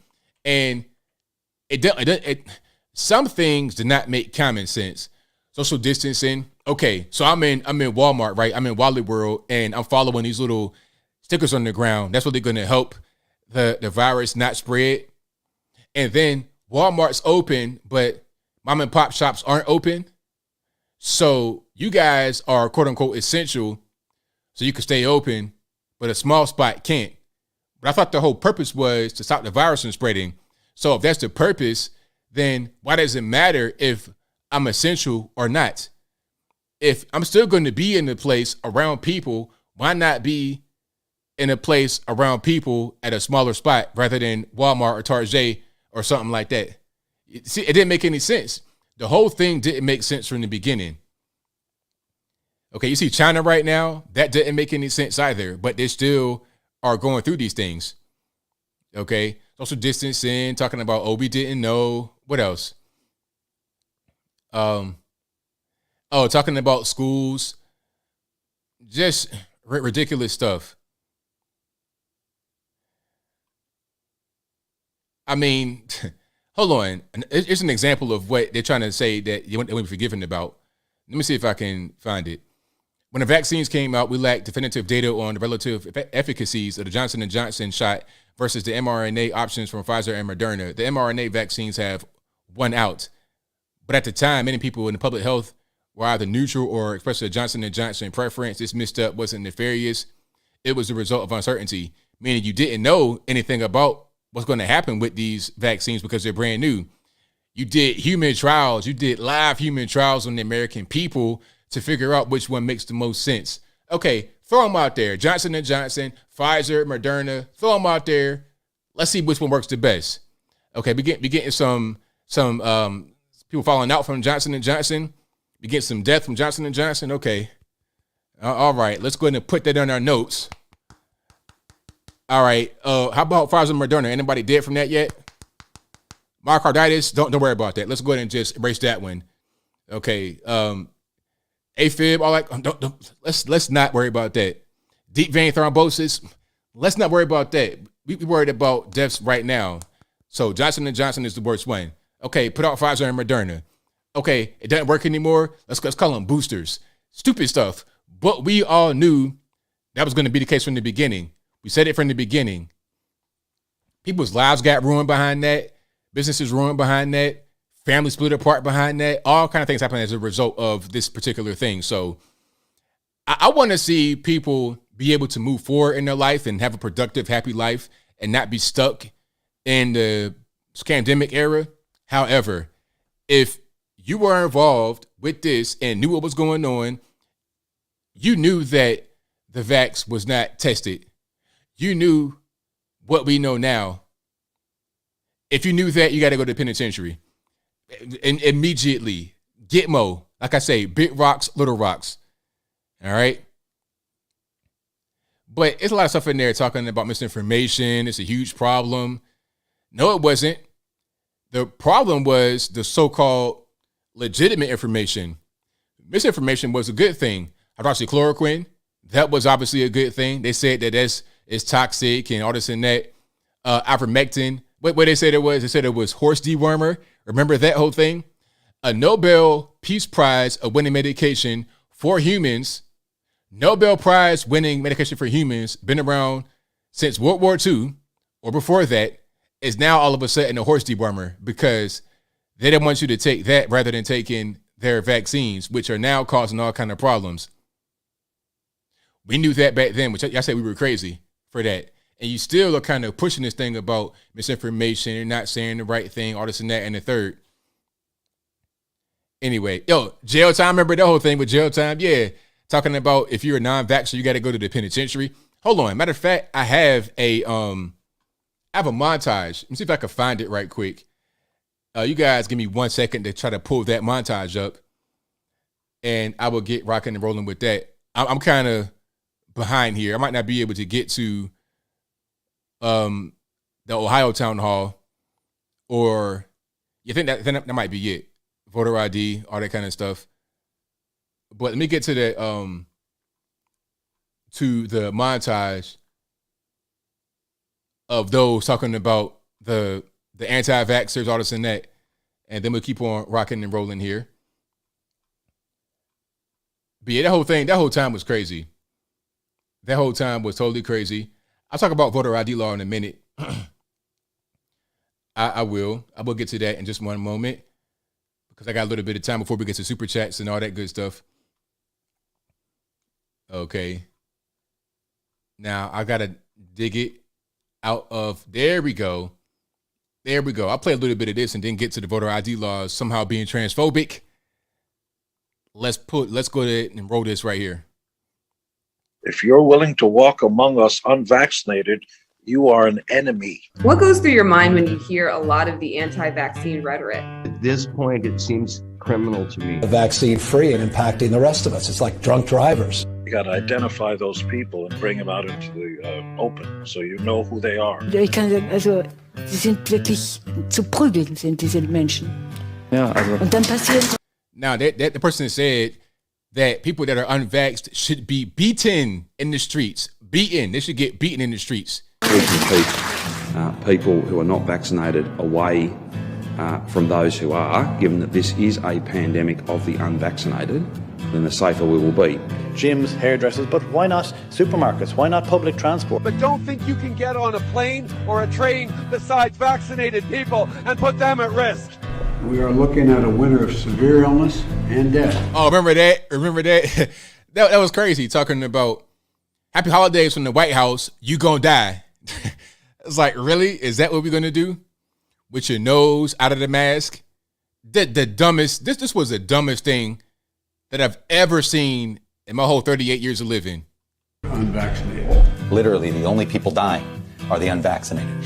And we all need to remember that 90%, I think I saw a stat, it might have been in UK or somewhere, 90% of those who have died from the virus are vaxxed. 90%. getting vaccinated keeps everyone in BC safe and stops the spread of COVID-19. With these vaccines, we can extinguish this virus once and for all. And for those of you spreading misinformation, shame on you. I don't know how some of you sleep at night who are doing this for a living on television. Oh, okay. All right, Chuck Tide. New York City employees who were fired for not getting vaccinated against COVID-19 should get their jobs back and receive back pay. That ruling tonight from a judge on Staten Island. Pulse check of Australia as we exit the pandemic, and it writes, more than half of respondents either said they regret getting vaccinated or were unvaccinated and happy with their decision. Only 35% said they were vaccinated and would make the same decision again. Large numbers of people around the world have suffered severe side effects, and some have died. Your chance of dying of a heart attack from that vaccine, according to their own studies, is 500% greater than if you're unvaccinated. So they knew we were going to kill a lot of people. And they did it anyway.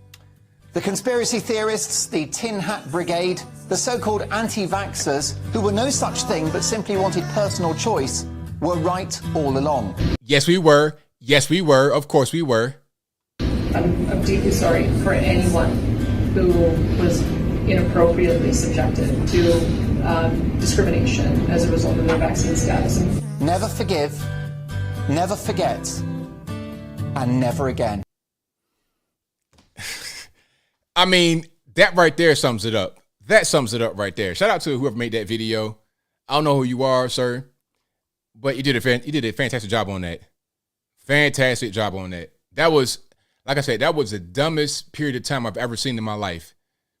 There have been other dumb times in world history, but in my years of living, that was the most dumb thing that I've ever witnessed. Now, here's some more dumb stuff for you right quick. You know, you can't get enough of that dumb stuff. Here is people on MS13 DNC talking about voter ID laws negatively impact trans people. You know the whole thing, the thing was that voter ID laws negatively impact black people, right? Because we are more likely to not have identification. But what kind of person who's involved in society does not have identification? I mean, if you smoke crack for a living, if you do on a subway for a living or something like that, okay, I get it. But if you are a regular person, you're going to have ID of some sort, a driver's license, passport, ID or something, because you got to have an ID to live and operate, especially in the city. You go to a restaurant, okay, let me see your ID for this wine you're about to drink.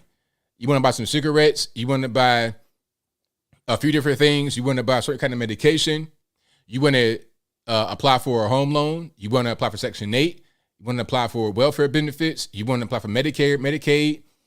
You got to have ID for these things, okay? Check into a hotel, you got to have ID for that. You got to have ID for these things. So why is it a problem to have ID? And the funniest part is the whole thing about the voter ID laws in Georgia. Remember the All-Star game, the Major League Baseball All-Star game, boycotted Georgia because it was going to be in Atlanta. I think it was going to be at Truist Park where the Braves play. But rather than having the game right there at the Braves stadium, they moved it to Denver, Colorado.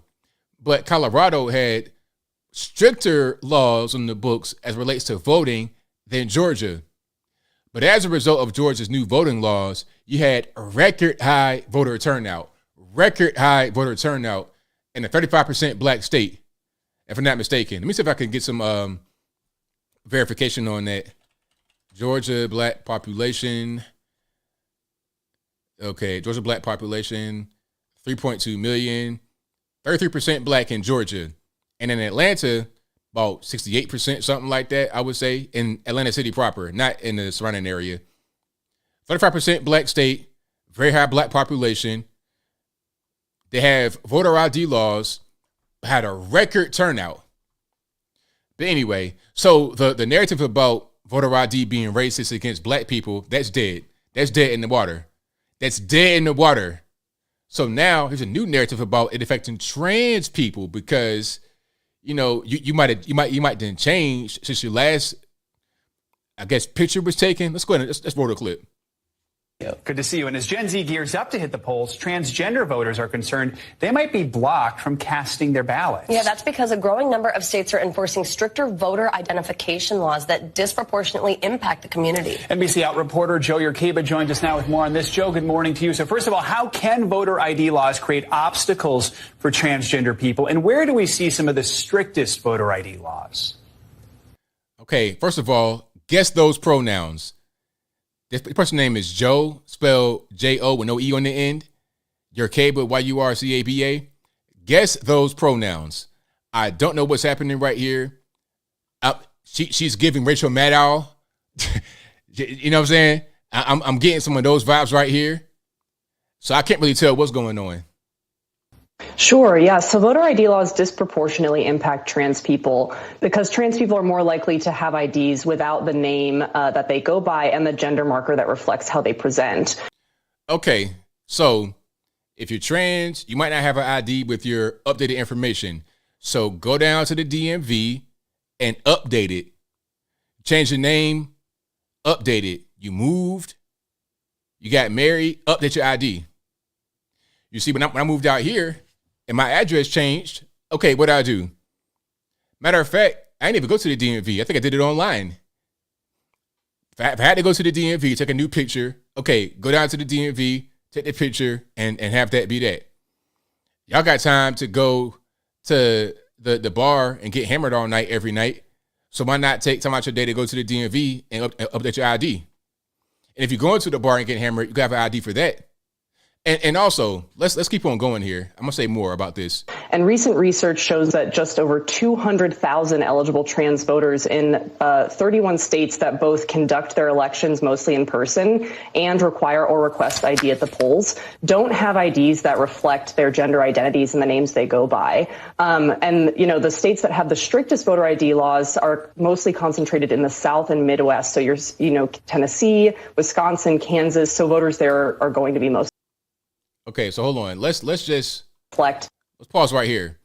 So let's just, as I said in my video, if this person's what they said, the dead name, their birth name, this is clearly a woman. So let's just say when they were, 18 and got a license, they had long curly hair, right? No glasses, long curly hair.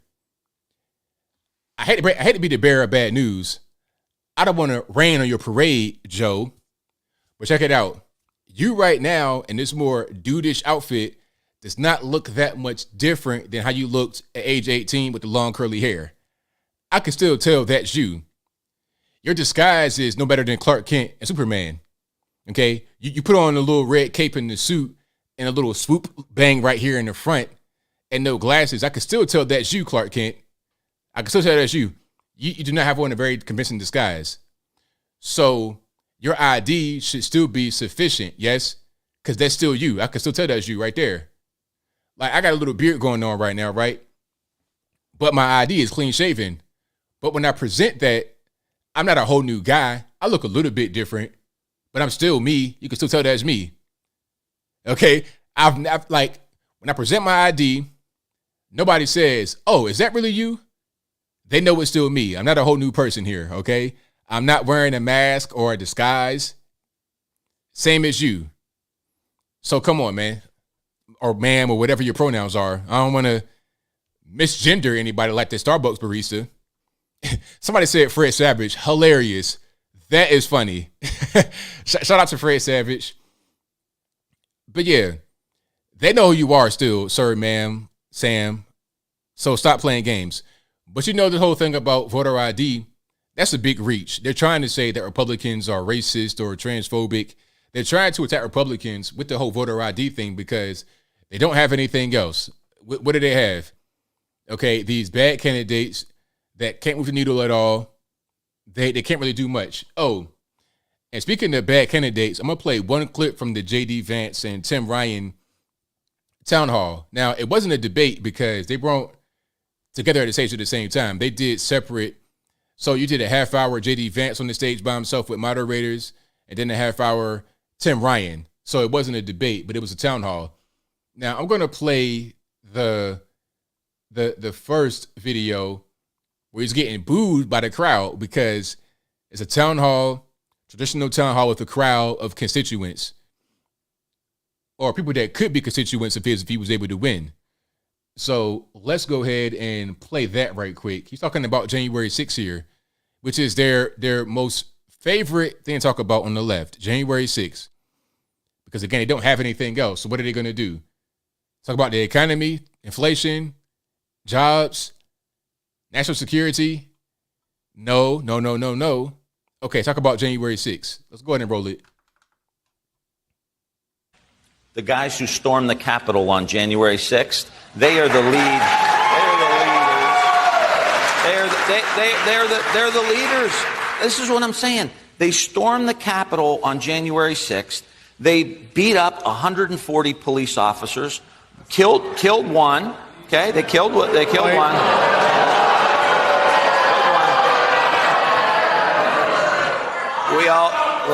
We all watched the video. Wow, that right there, I've never seen that before in a town hall where the person on the stage is outright being called a liar by the audience. Outright liar.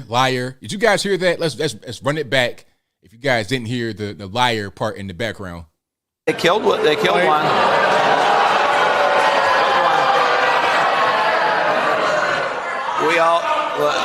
all watched the video. We all watched the video. And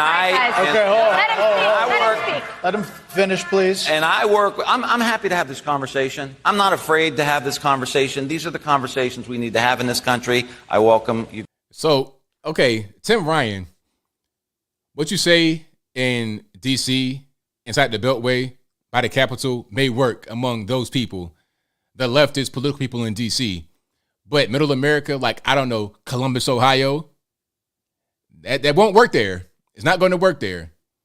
If you're trying to be the next senator from Ohio, what you're saying right here is not going to work. It's not going to make any sense. People are trying to get the vote for you because we know what the reality of it is. We know that Sick Nick did not die at the Capitol. We know that he had a heart attack or whatever, a stroke later, afterward, the next day. We know what that was. He wasn't killed right there. There was only one person killed that day. That was Ashley Babbitt, a Trump supporter, okay, for, I guess, trespassing, I suppose. That's the only one that got killed. Nobody else. So stop with the lies. He lied a lot throughout this whole town hall. It was quite a few lies. He's a liar. You know, I don't say that. I don't use that term loosely. It's one thing to tell a lie. You may not be a liar if you tell a lie, and that's kind of confusing, I suppose. But if somebody come up to me, okay, I'm in the store, right? I'm in the store minding my business, on my phone, scrolling Instagram. Here comes this lady that's like 1,000 pounds, right? Hey, young man, do I look fat in this? Should I say yes and just hurt her feelings? Or should I be like, oh, you look great. That's fantastic. Whoever you with, your husband's going to love that. Yeah, go ahead and put that on. I'm a lie because I don't want to hurt her feelings.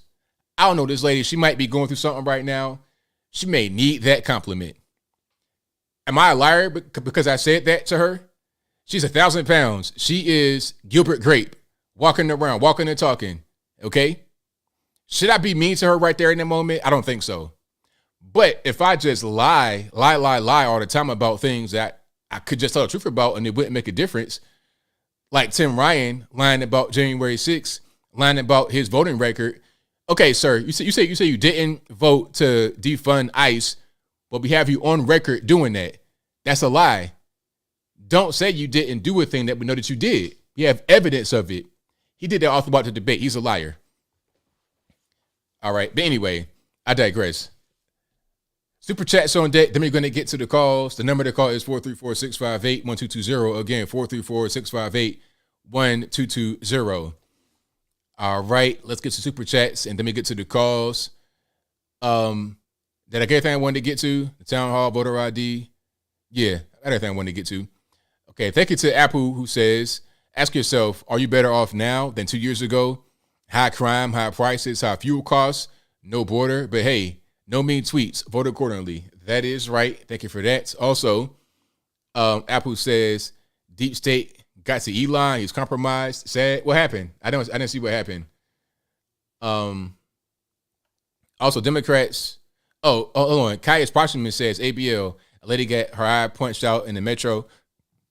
Yeah, I think I saw that. I'm not sure if it's the one in New York or somebody else or a new one in New York because that seems to be a common occurrence.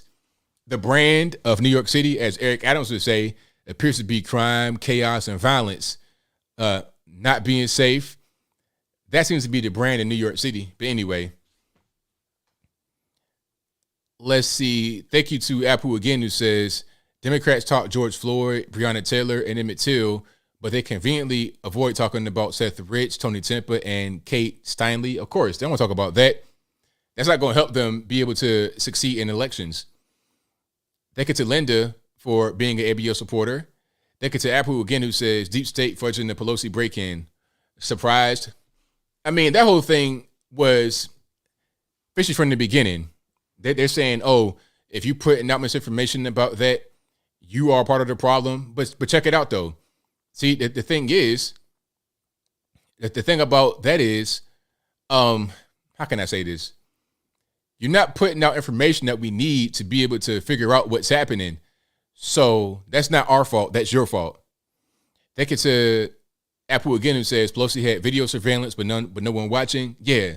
So the video surveillance was Capitol Police, I suppose. They had cameras outside the residence, but nobody was looking at it when the alleged attack happened. Maybe because there was no break-in that happened. Maybe the break-in was staged afterwards. Now somebody's going to say, oh, you putting up misinformation. I'm just saying I think that's what's going on. Maybe I'm wrong about that. Maybe I'm wrong. All right. But I'm just saying, I just put 2 and 2 together and try to get 4 to the best of my ability. Also, Apple says, heard about that before. Epstein suicide. Yeah, right. Exactly. It's funny how these crazy events happen.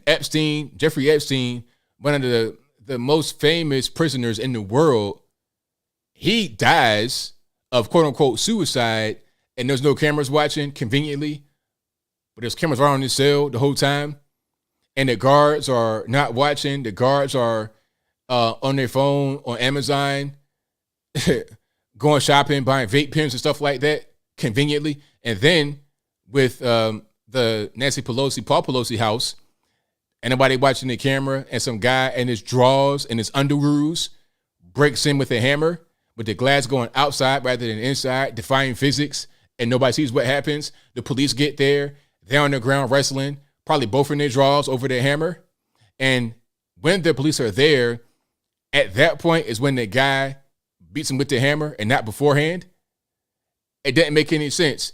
So they don't see the hammer being wrestled over. They can't intervene with that and stop it from happening. So many unanswered questions. All we can do is speculate about what we think happened. Answer the questions, make them make sense. Don't just put stuff out there and say, oh, you guys are spreading misinformation. Tell me what happened then. Tell me the real story then.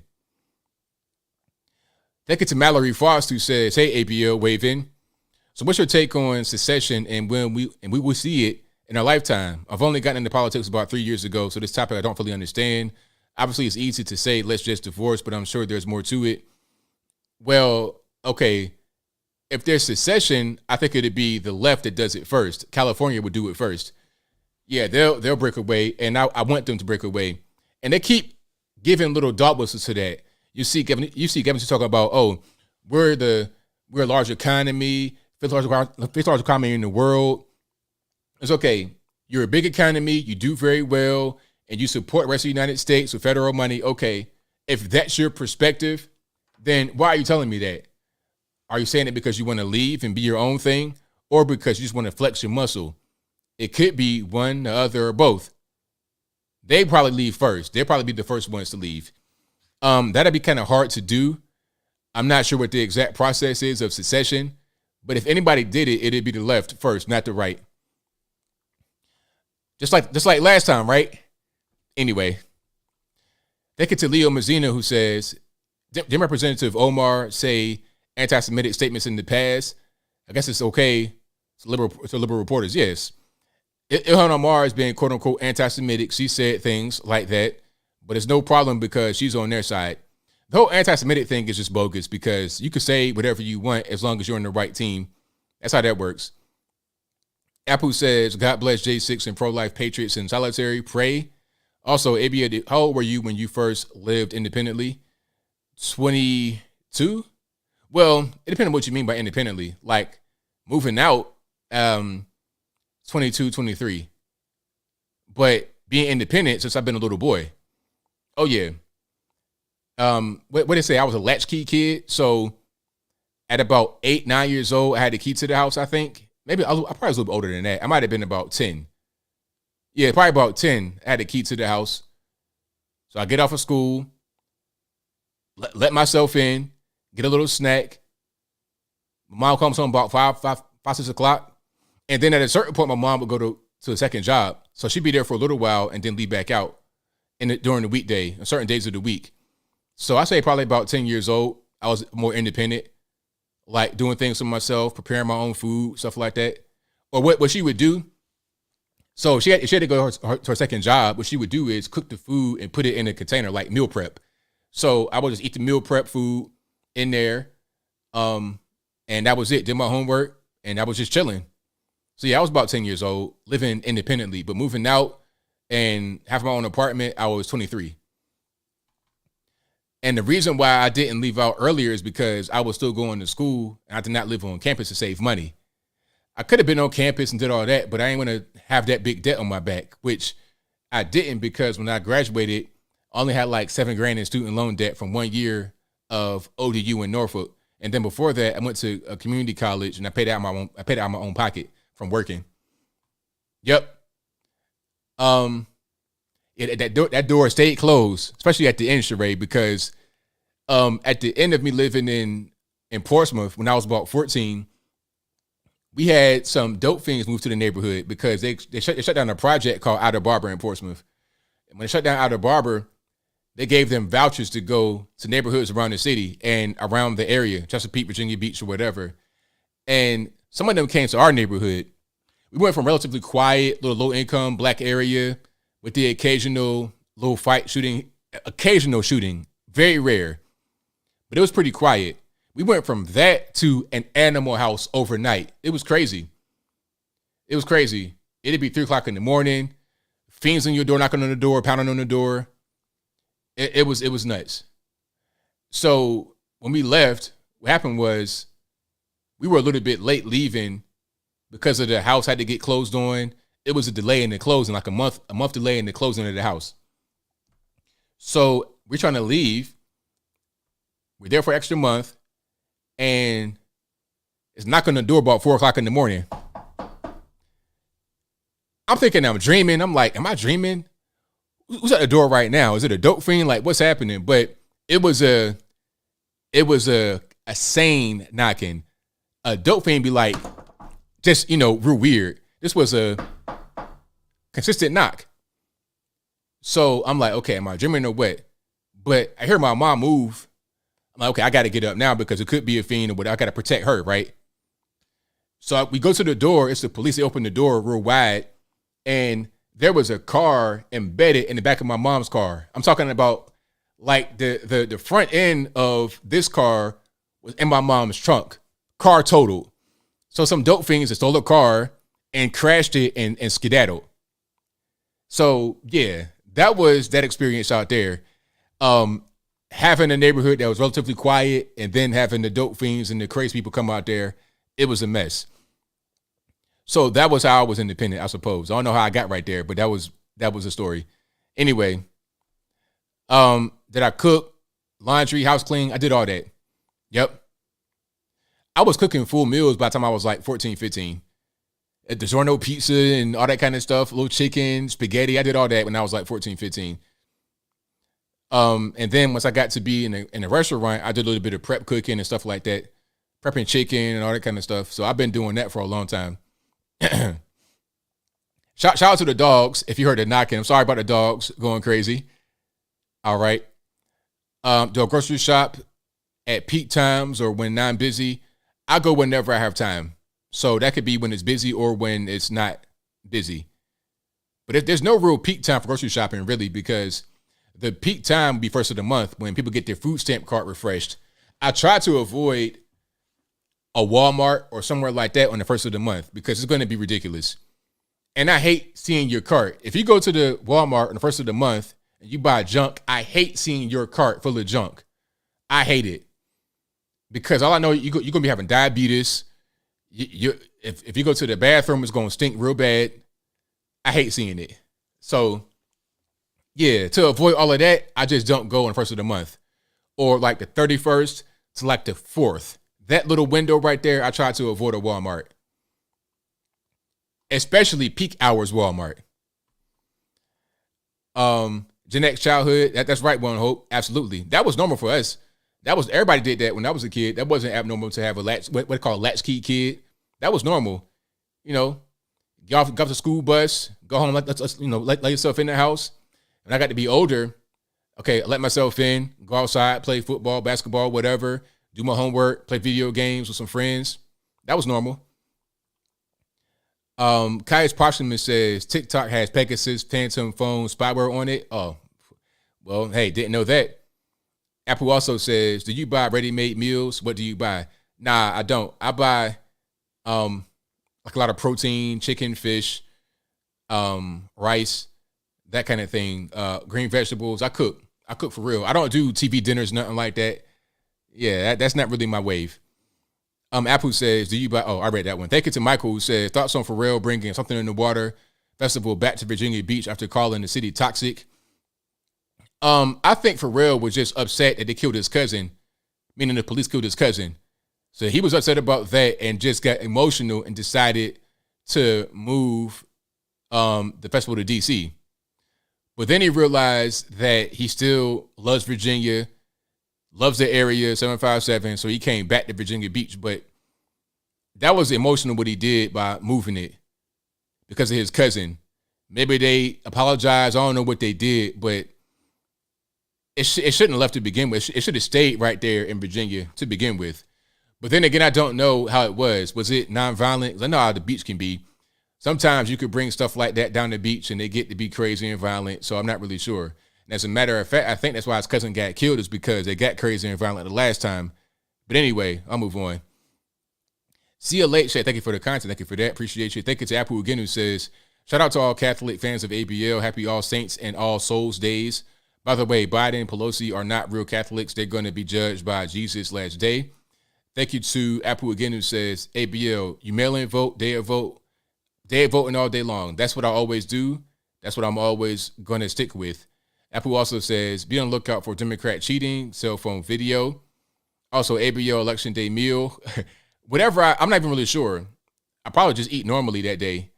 You know, and I'm not sure. I probably eat my normal meal I eat. I wouldn't eat anything different. You know what I mean? Not at all. I'll make sure I'm well fed because I'll do the stream that day.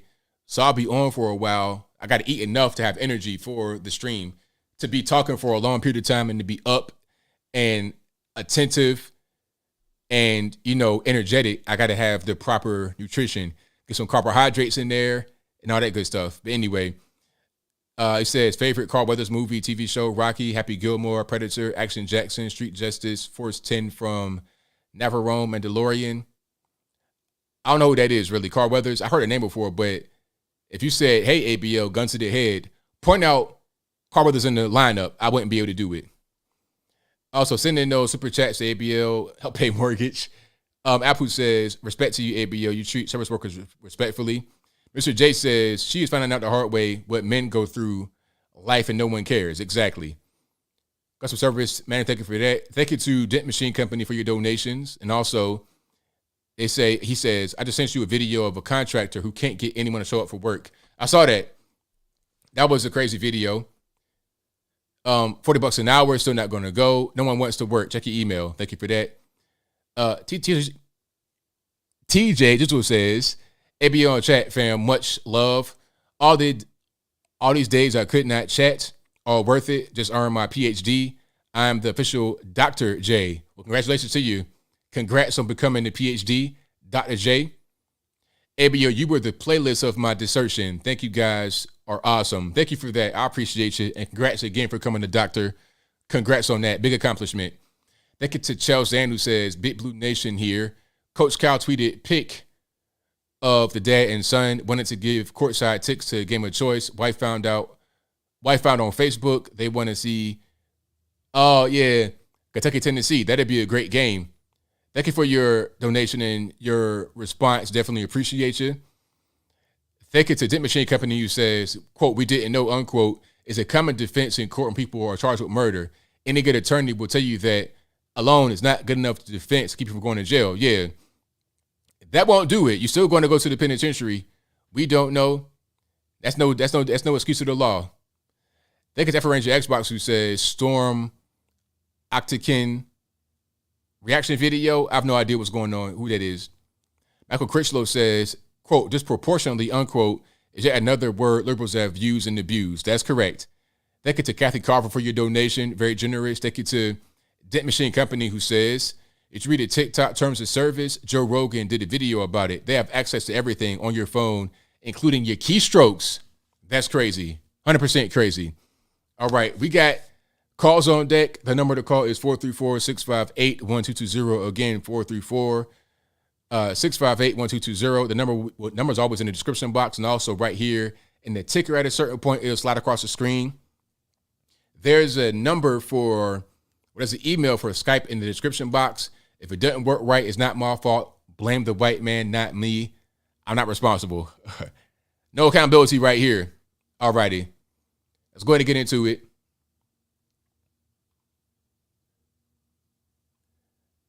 (918) you're on the line. Who am I speaking to? Hey, what's up, ABL? JB Scotsman from Oklahoma. How you doing, buddy? It's all good, man. What's happening? Hey, man. Enjoying the show, man. Lots of wild topics. Lots of wild topics. I just want to talk about a couple. I know you got a lot of people calling in and not a lot of time. That Starbucks employee, okay, I've watched that video like 2 times really closely now. And I still can't figure out if that's a male or a female.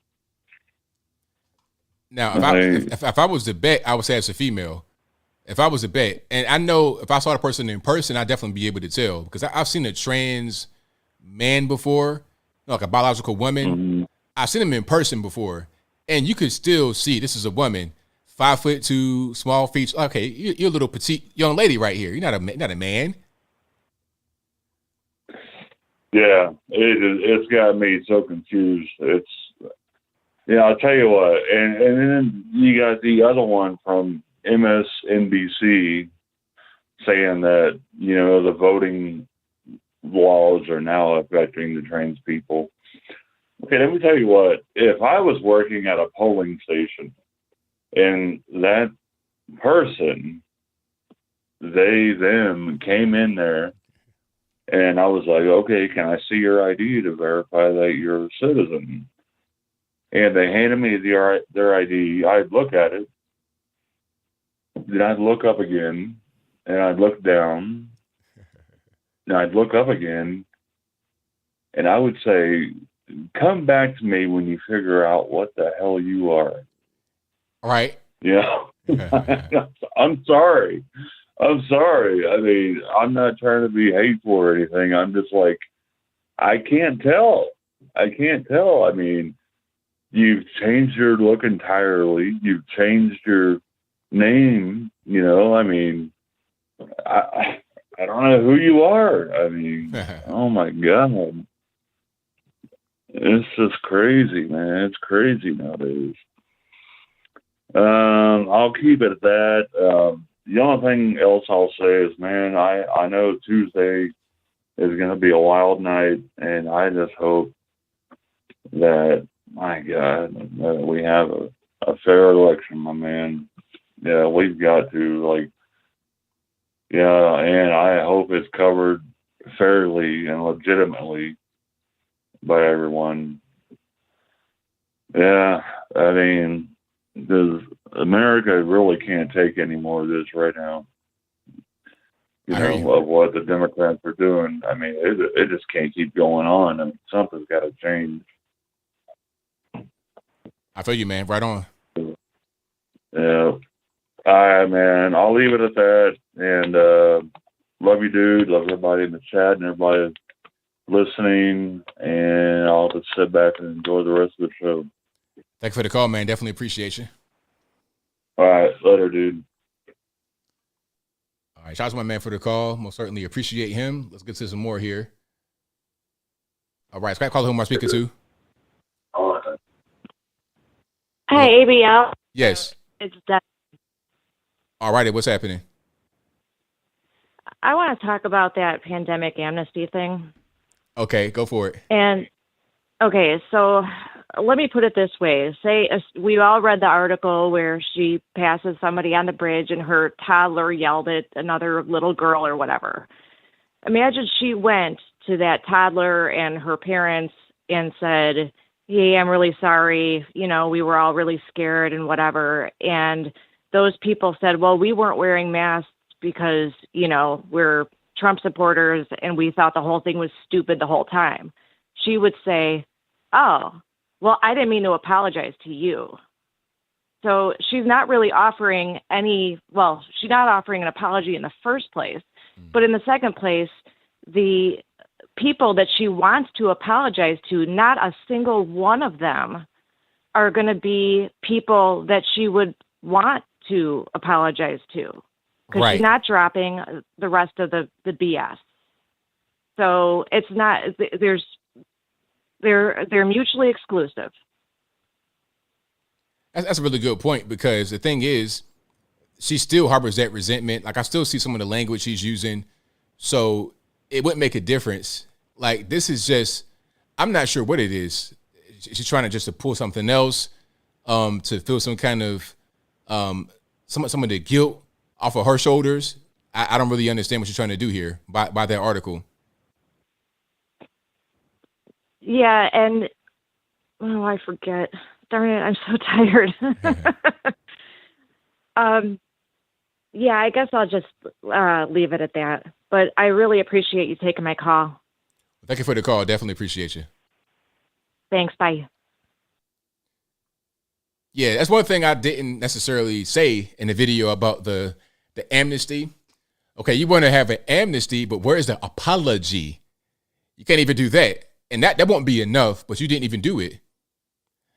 So we're on two ends of the spectrum. You won't even apologize, and I want people to actually go to the penitentiary. You're just saying, oh, don't worry about it. Just forget about it. We're cool, right? Not even saying I'm sorry. Just like, yo, you tough, right? Everybody gets shot, right? Don't worry about it. That's crazy to say something like that. But anyway, let's keep on going here. 860, you're on the line. Who am I speaking to? Hey, ABL, it's F&A Ranger Xbox. How you doing, brother? It's all good, man. What's happening? I'm going to cover everything lightning fast because I want to keep my time down. Don't want to waste yours. First topic, Lizzo. Love her. She's very talented and everything, but I did a lot of research. Library of Congress, Constitution. I finally figured out what law was oppressing her, ABL. What's that? The law of gravity. Oh, yeah, there you go. That's one. Okay. As far as this amnesty thing, I'm sorry, but I got to say it. Hell no. You endangered my children. You kept them out of school. I didn't wait till I was 48 years old to have my first child to have you try to kill them. No, we're having Nuremberg trials part 2. And if ain't nobody else got the guts to put the rope around the neck and pull a lever, I'll do it. Because I stand for humanity. Everybody. And that's all I got to say about that. I ain't never forgiven that. I've been saying it was a scamdemic for over 2 years. You know it, brother. You know, you've heard me say that mask, if it don't work inside the gas chamber, it ain't going to work outside the gas chamber. Put on that little cloth mask and walk into a military gas chamber and see how well you hold up. Yeah. 24,500 microns in an inch. A virus is 0.3 to 0.0005 of a micron. So I'll end on that with that. But one thing I wanted to say, ABL, came to me today, because it's bothering me, about these blood clots are finding and the spike proteins in the blood that Dr. Ryan Cole talks about in his White Coat Summit that you can DuckDuckGo search. And, other doctors talk about these spike proteins. It occurred to me years ago that when I was laid off from a job and I was desperate for money, I went out and I donated plasma twice a week for $25. You had to do it twice a week to get paid. And what they do is they take your white blood cells and they put 2 IVs in your arm, and they draw the blood out and they put it in this machine that spins it like a centrifuge, and it separates. But at the same time, they filter the blood, and then they put your red blood cells back in. So I'm thinking maybe, that's a way of filtering out some of that graphene that's in those, injections that they put into people. Mm-hmm.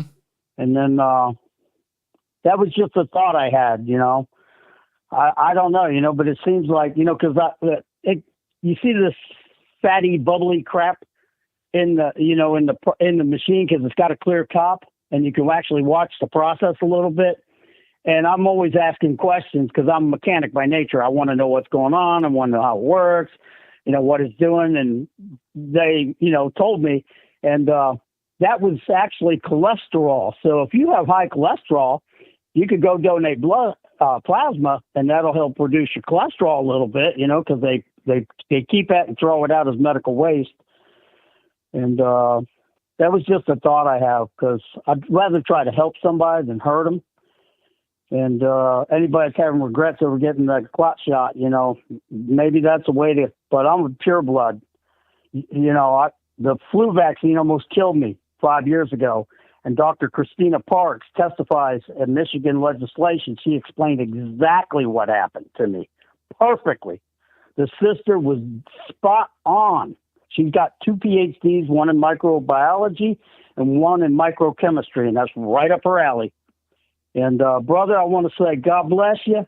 I know there's something else I wanted to say real quick, but I don't want to take up any of your time. Love you, ABL. Keep fighting a good fight. And let's take America back. God bless y'all. Bye. Thank you for the call. Appreciate it. All righty. The number to call is 434. There it is. 434-658-1220. Calling on speaker to 901. Hi, ABL. How are you tonight, sir? Well, man, can't complain about yourself. I am good. Oh, I have yet to add to what the earlier caller said about the pandemic amnesty. Absolutely not. I'm glad I'm not the only one. Definitely in a 100% agreement with what he said about the Nuremberg trials, part 2 again. We really need to activate the international tribunal for this and bring everyone who played a part in that pandemic to justice. I mean, everything from prison time, caning, death sentence, whatever the case may be. I mean, there needs to be some element of punishment for this. Absolutely no amnesty whatsoever over the damage that's been caused. Right on, absolutely, because it's a serious thing. You can't just say, "Oh, let bygones be bygones." No. Let's actually get some punishment here. Let's make sure you guys are held accountable. Yes, there needs to be a clear message to any other future so-called leaders that if anything like this is ever tried again, this is what the result is going to be. I mean, that's kind of where I'm at. I'm glad I'm not the only one that thought about the Nuremberg trials. I'm like, yeah, for this international tribunal for sure, because right now, the way the federal court system is, I just don't think they would be impartial enough to, mete out the justice that needs to be administered in this situation. I really don't. That's right. Anyways, that's all I've got to say. I had to add to that. So y'all have a good night, and I will enjoy the rest of the show. Thank you for the call, man. Definitely appreciate you. Thank you. All right. Shout out to my man, Modern Renaissance Man, in the chat. Modern Renaissance Man says, salute to you, sir. Long time no here. Been out here pissing the powers at be off. They Andrew Tated me on all platforms. Just got my YouTube channel back. I was terminated. Well, I'm glad you got it back, because I saw you got your channel deleted. I wonder why. I wonder what happened. Was it some copyright stuff that had you on? But I'm glad you got it back, though. That's good. 615 on the line. Who am I speaking to? What's up, ABL? What's going on? I'm from Nashville, Tennessee. Antioch, to be exact. I know you down here too.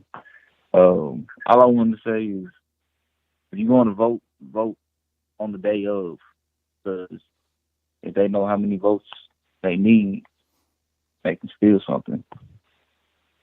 That's what I'm gonna do, because I vote day of. I don't really trust the whole mail-in stuff.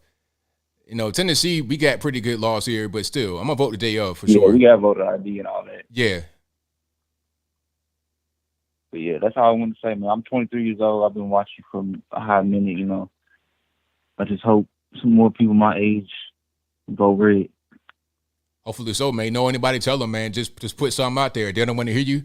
You don't got to beat the head in with it, but just tell them. Just drop a little hint, and hopefully people will start to get the message. I've been telling them since high school, man. But there you go. You want it. But yeah, man. Have a good night. All right, man. Same to you. Yes, sir. All right. Shout out to the young man calling the show. I love to see it. Love to see it. Since high school, been aware of what's going on. I love it. Shout out to him. And I will be voting the day of for sure. Y'all ain't got to worry about that. Okay, let's go to 909 on the line. Who am I speaking to? Jeanette. All righty. What's happening? Nothing. Am I on or am I waiting? You're on live right now, but you may see, if you're watching the stream, don't watch the stream in the background because it's a delay. No, I know. I'm in the other room. Okay. I know the delay thing. Gotcha. I'm in San Francisco. Ground zero to the Pelosi live fest that's going on right now. It's ridiculous. That whole story is just ridiculous. I wish they'd just come out and tell the truth. And I don't understand for the life of me, for a bunch of lefties, if this was a whole, I'm going to be delicate, try to be delicate, man on man kind of love affair going on, you would think with their constituents that they would be okay with that. So I don't know why they would hide such a thing. Anyway, what I called for was the amnesty thing, though. There has to be, like the last caller, Nuremberg type trials, but real ones about all of this. I mean, so many people lost money. People lost their jobs. They lost family. They lost so many things for telling the truth. And now, the government has decided that it was the truth all along. No, these people need to be called on the carpet. Like,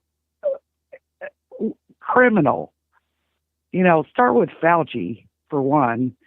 But a bunch of these news outlets, and I'm using air quotes, news outlets that just absolutely reported lies, flat out lies.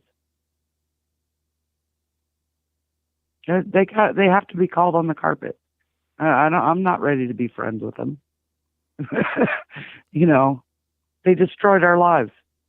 And like I say, I'm here in San Francisco, out a suburb of San Francisco, and we had some of the harshest lockdowns, mandates, etc., in the country for a really long time, like a solid two plus years.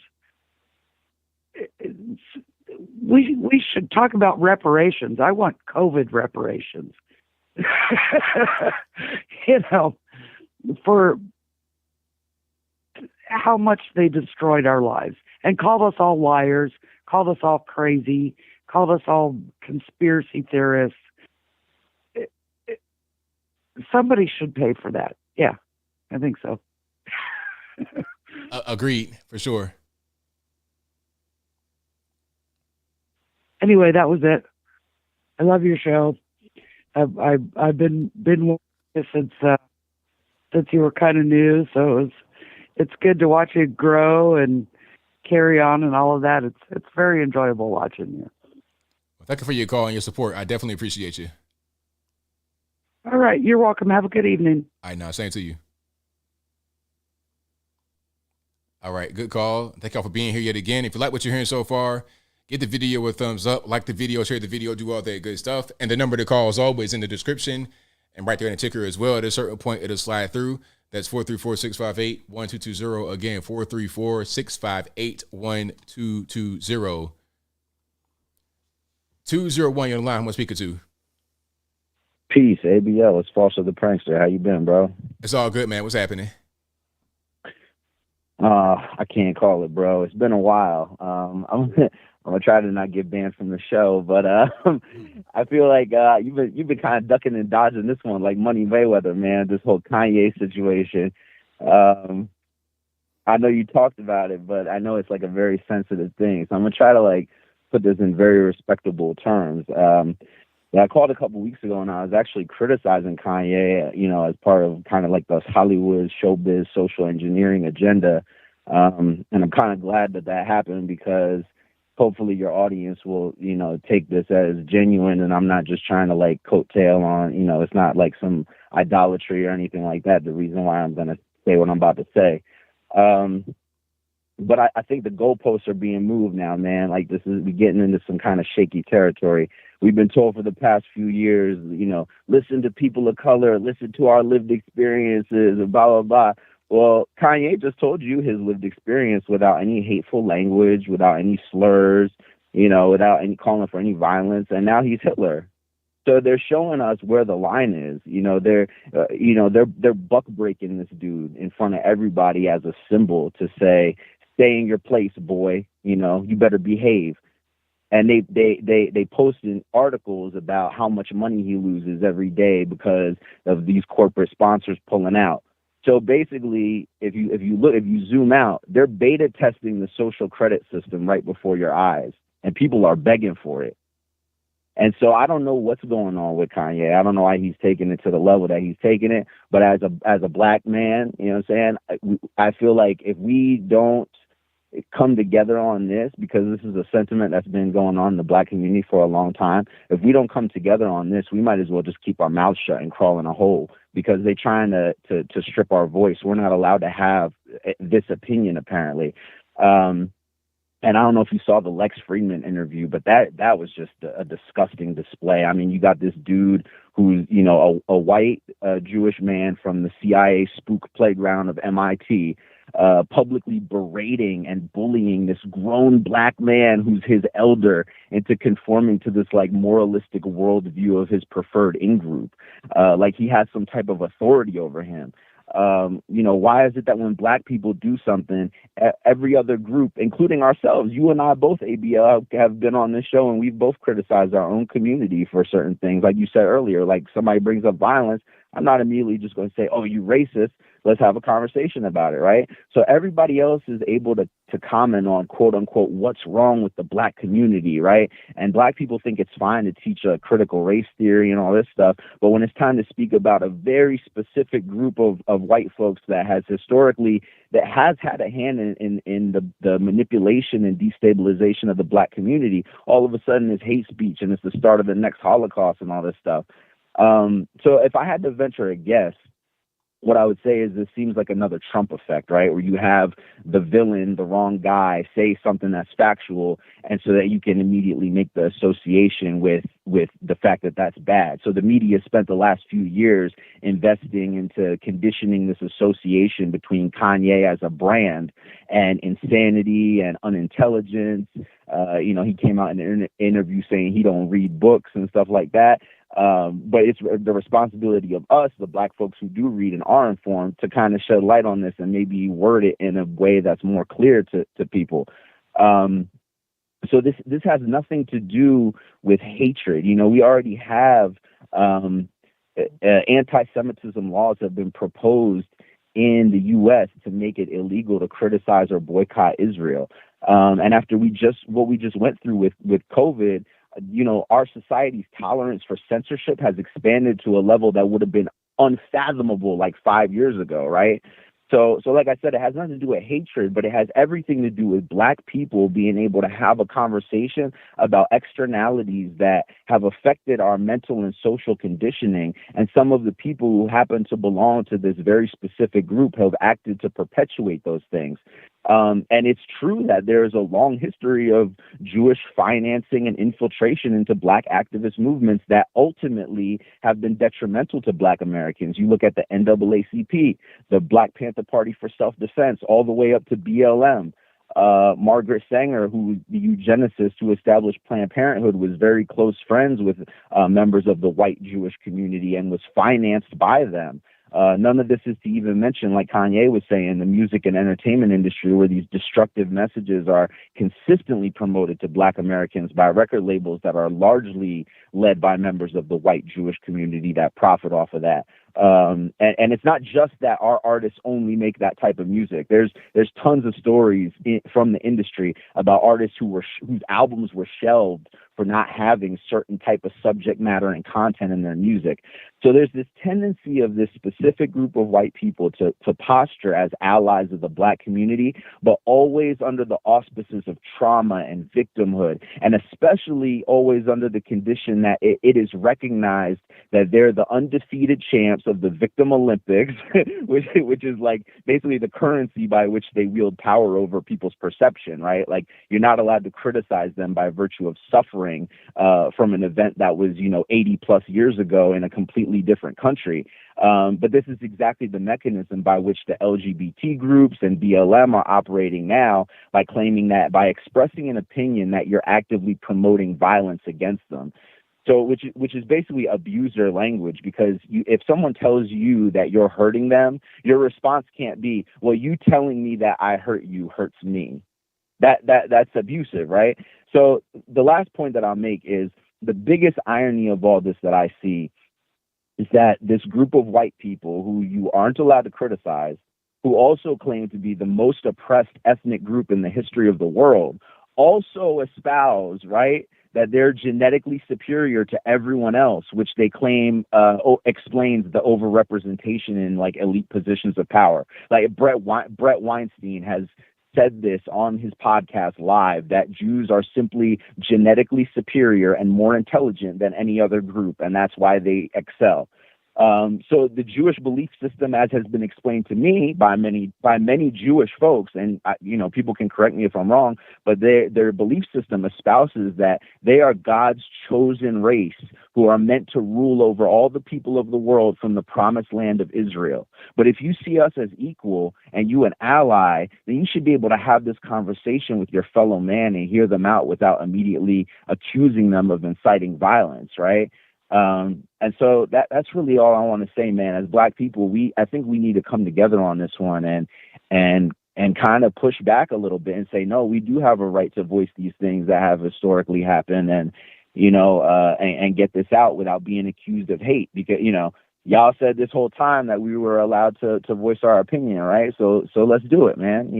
Let's stop being afraid. Everybody's backing down from this one. I think we need to put two feet down and just say, nah, enough is enough. So that's all it is, man. And much love to you. I know it's been a while since we talked. I mess with you. I mess with the audience. Love y'all. Appreciate you. All right. So peace, ABL. Thank you for the call. Appreciate it. All right. Shout out to the caller. Yeah, it's one of those topics. People kind of get upset. People get triggered. But personally, like I told y'all before, in my opinion, it's like the same argument as the white man argument. For me, personally, we can be specific and say Jews here, Jews there, but really at the end of the day, it's white people. So it's like the blaming the white man argument. I say that every day on here as a joke, because I think that's the same argument too. But I mean, how can I say this? It's true that you have people of a particular ethnicity in certain positions of power, but when is it up to us to be like, you know what, we're not going to be subject to any one group of people, and we're going to do things on our own. We can't blame them. We got to take things up for ourselves. So Kanye can say, well, it was this person, it was that person. What about you, though? How about your own people? You see what I'm saying? That's kind of what, that's a conclusion that I came to back in the day when I was still following Nation of Islam and stuff like that, because they've been going down that whole road too. Well, Jew this and Jew that. What about you this and you that? What about I self Lord and Master, ISLAM? What about that part? So that's when it kind of clicked in my mind to be more worried about what I can do for myself rather than be worrying about the people over there.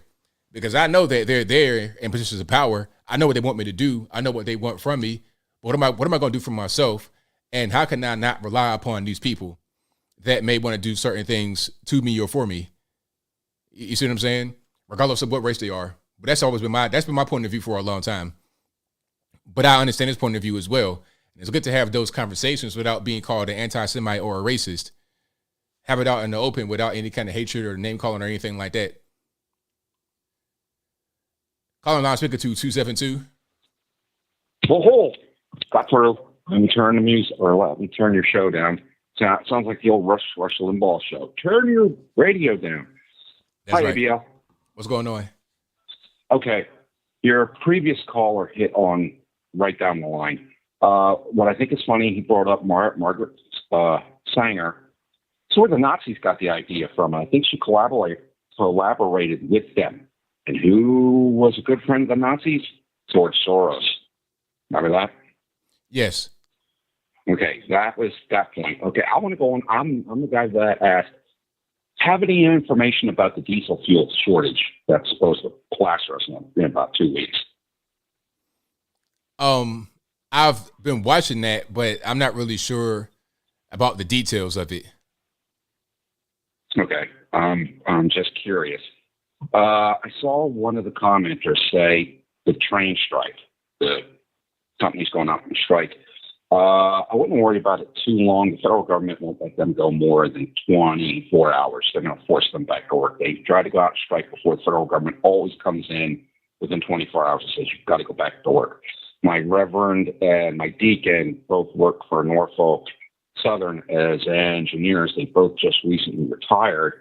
Those guys have been working a year and a half without a contract. They are running these poor people into the ground. I got a question though. The only ones think. But how do they force someone to work? They've done it before. It calls under a national emergency, and they'll throw that in it, and off they go. But see, here's a question though. If they don't do it, what happens? Do they get locked up if they don't go back to work?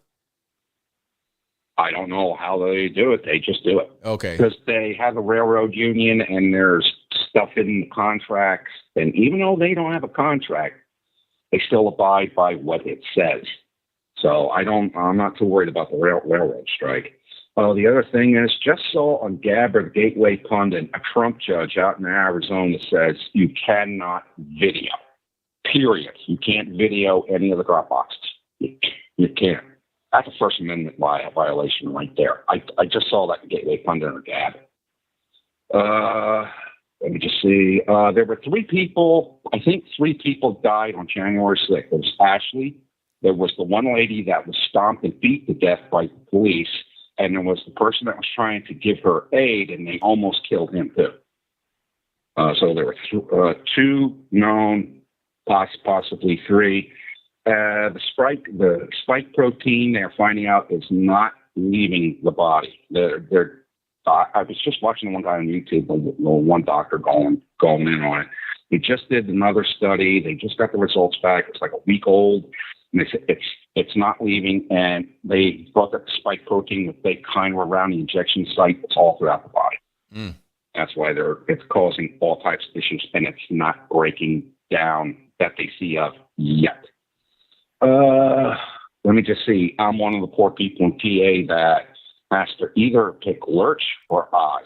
I'm going with Oz because there's no way in God's green earth I would vote for somebody. And I feel sorry for the guy. Yeah. My father had umpteen strokes, and I feel sorry for him. He should just bow out and stay home, but it's his wife.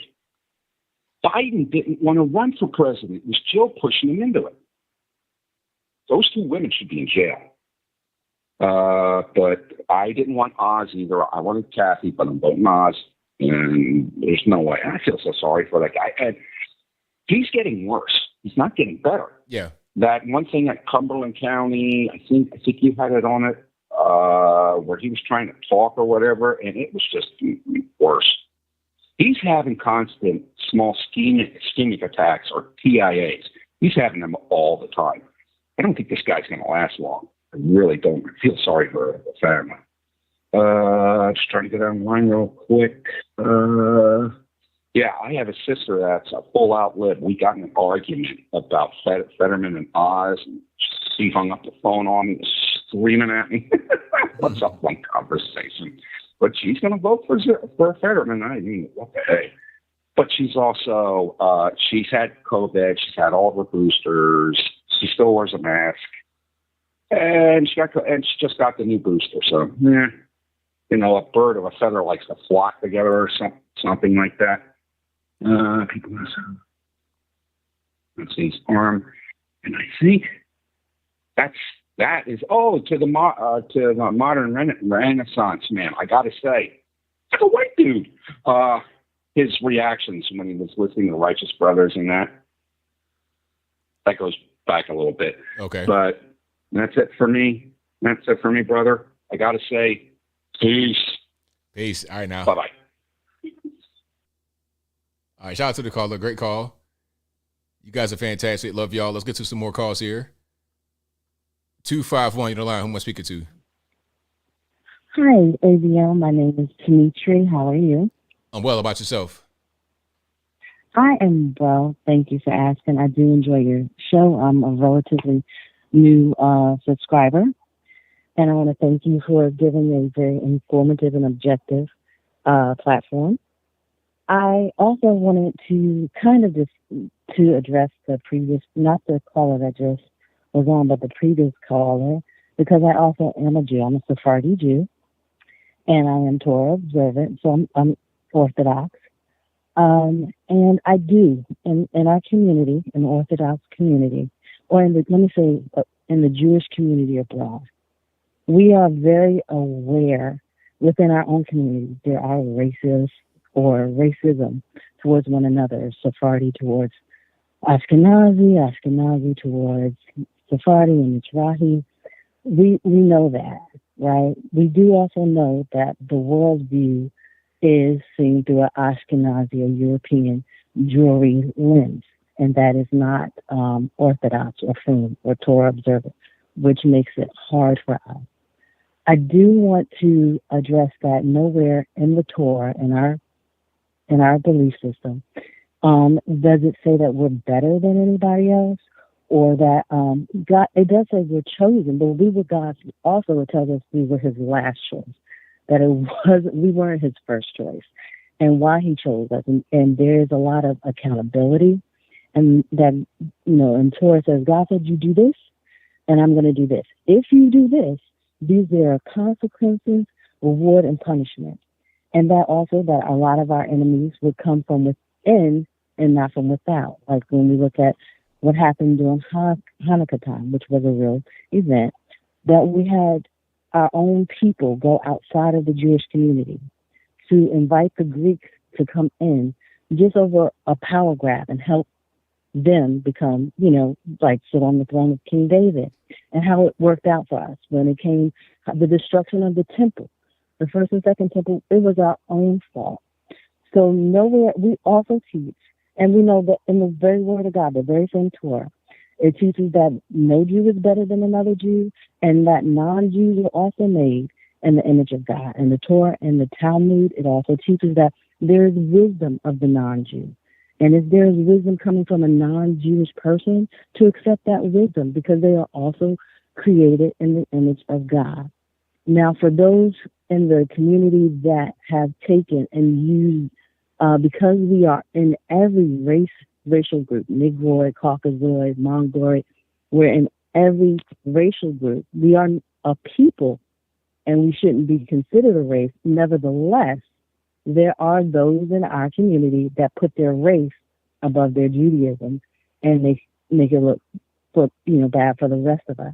So I just wanted to clarify that, first of all, most Jews and most Torah observant Jews know that we're not better than anybody else. Number two, we do know that anti-Semitism is also in the Torah, and that is our own fault, that we cause it when we are not adhering to the Word of God, and when we're not subscribing to the commandments and tenets of God, and when we go outside of that. Number three, that also there are wise non-Jews in the Torah that were very Torah observant, very righteous. So we know as true Orthodox Jews, and whether you're Mizrahi, whether you're Chabad, whether you're Breslev, Sephardi, that Jew and non-Jew alike are made in the image of God. Now, do I personally get offended at anything Kanye says? No. Because also every true and Orthodox Jew knows that everything that happens, whether good or bad, is ordained by God. If you speak to any Orthodox rabbi, they will tell you that the Holocaust was our fault. Any time that we assimilated, whether in Egypt, whether during the Pilgrim whether during the Spanish Inquisition, whether this most recent Holocaust. It has already been ordained by God, because it says every time that you try to mix with other groups or go away from what we know is right, to be like other people, that we bring that upon ourselves. We were only called to be an example, a light, nothing else, not being better than anybody else, but saying that, hey, here we are being a light. There are 7 Noahide laws, just universal laws that non-Jews have to observe. Observant Jews, we have 613 commandments. Did we fulfill them all? No. And God tells us try our best. We fall, we get back up. But never has it ever said, and for any Jew to say that they're genetically enhanced or better than anybody else is anti-Torah and anti-Judaism. And I just wanted to make that clear.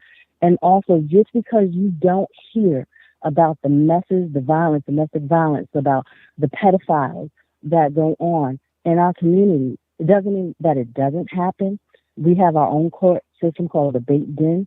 It doesn't mean that these things don't go on. It's just that it's in our own community. And it's not that it's not a secret. There are other rabbis calling out the Hollywood community and saying when Jews make us look bad, what an abomination it is and desecration of God's name. So it's not that we have a code to stick together, whether right or wrong, because Torah forbids us to do that. Anyone that brings desecration to the name of God, especially a Jew, we are to hold them accountable. So I just wanted to bring that to the forefront. And I do understand that there are, the Harvey Weinsteins that are out there, but they're not even Torah observant anyway. So I just wanted to, make that understood that we don't consider ourselves better than anybody else. And I feel sorry for anybody that has, and I apologize if you had an experience with a Jew and they're using Judaism and misappropriating it. Right on. Well, thank you for your call. I definitely appreciate you. You're welcome. You're welcome. All right. Shout out to the caller. And thank you for being here yet again. You guys are the best. We got a few more. We got a little bit more time for some more calls, of course. Number to call 434-658-1222.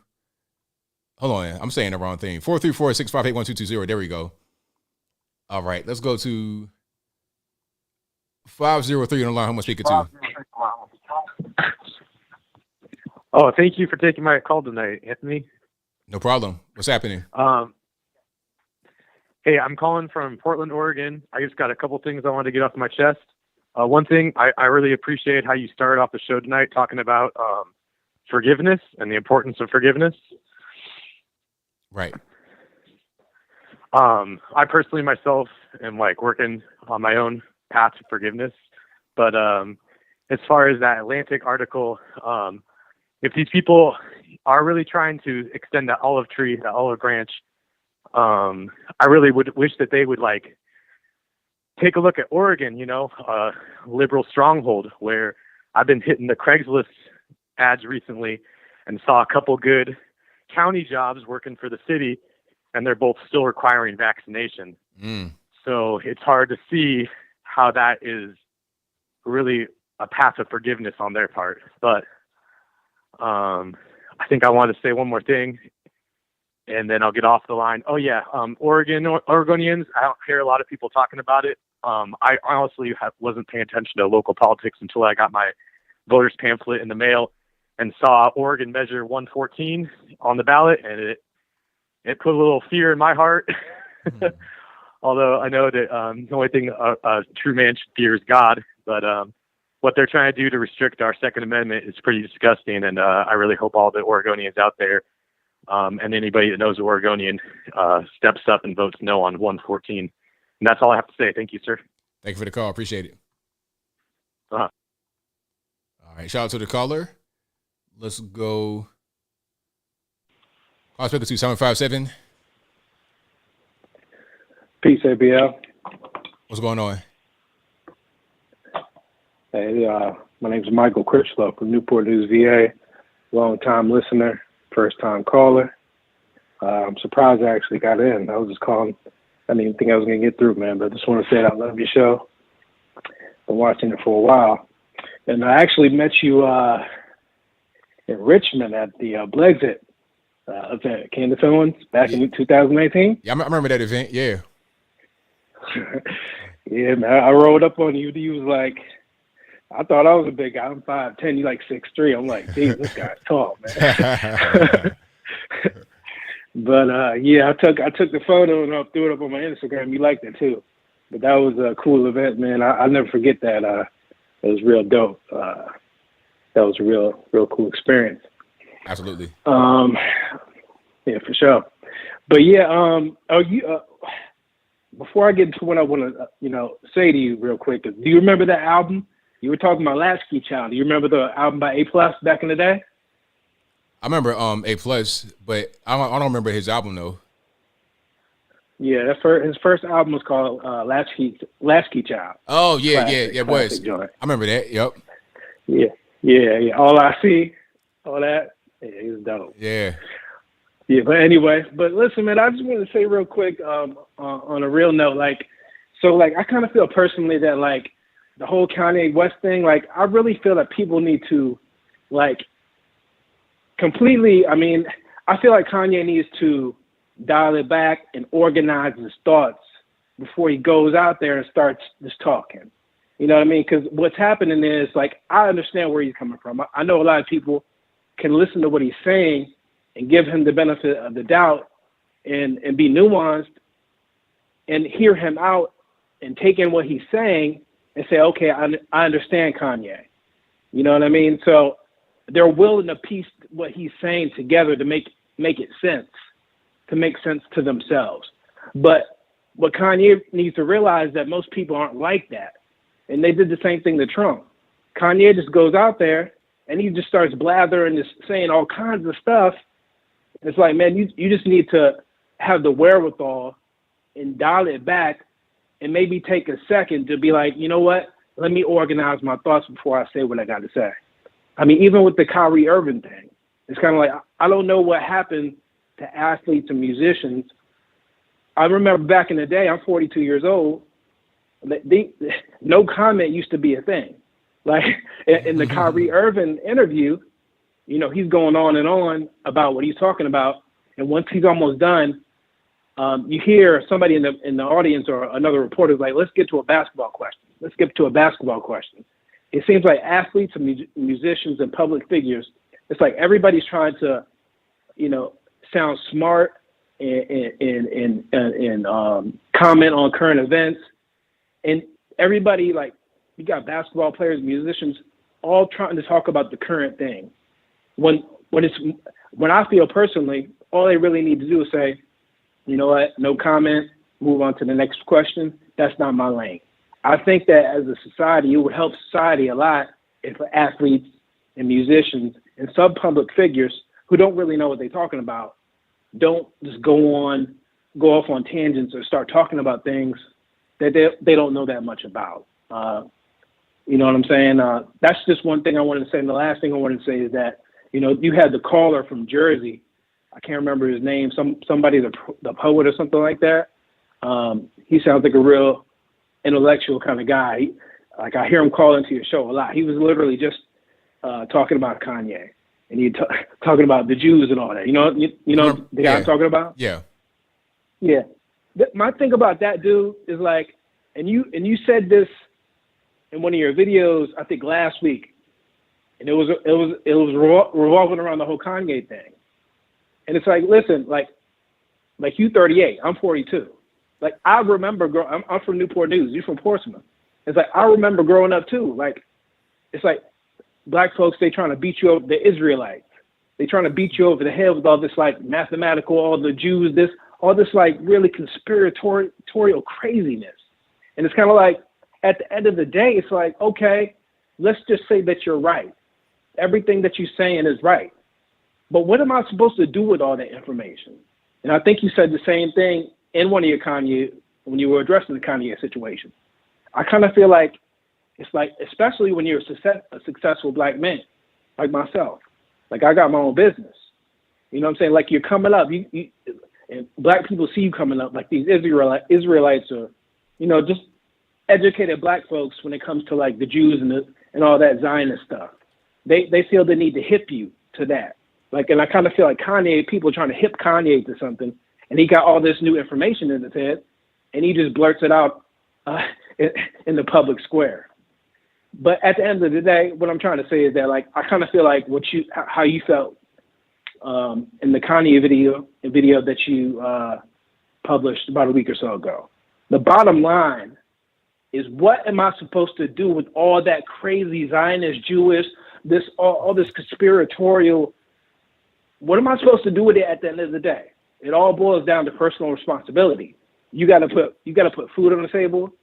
You know, you're trying to make sure that your bills are paid. Who cares who's running the world? You got to take responsibility for yourself and your family to survive. And that's all I want to say. I appreciate your show. I appreciate everything you do. I love your show. Keep on doing what you do. Thank you for the call, man. I appreciate you. Thank you.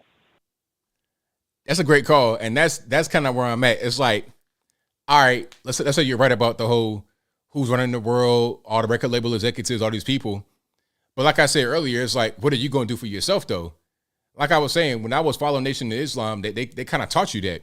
Like, they taught you messages that didn't make any sense. They taught you things like, I would hear acronyms, like I said before, Islam, ISLAM, I, self, Lord, and master, meaning it's about you. What are you going to do? You get up every day, put your pants on, one leg at a time, go out there, and you make it happen. What are you going to do? It's you. They say God is not in the sky, God's within you. You look in the mirror, you see the God right there. That's what they tell you, right? I'm not saying I believe it or don't. It don't make a difference. All I'm saying is, the whole thing is, it's all about you. But at the same time, I hear, oh, the Jew controls that, the Jew controls that. What happened to you? Whatever happened to that? So even if you're right, which you're not wrong about how Jews control certain things, they're like, you know, they are in powerful positions all over the world.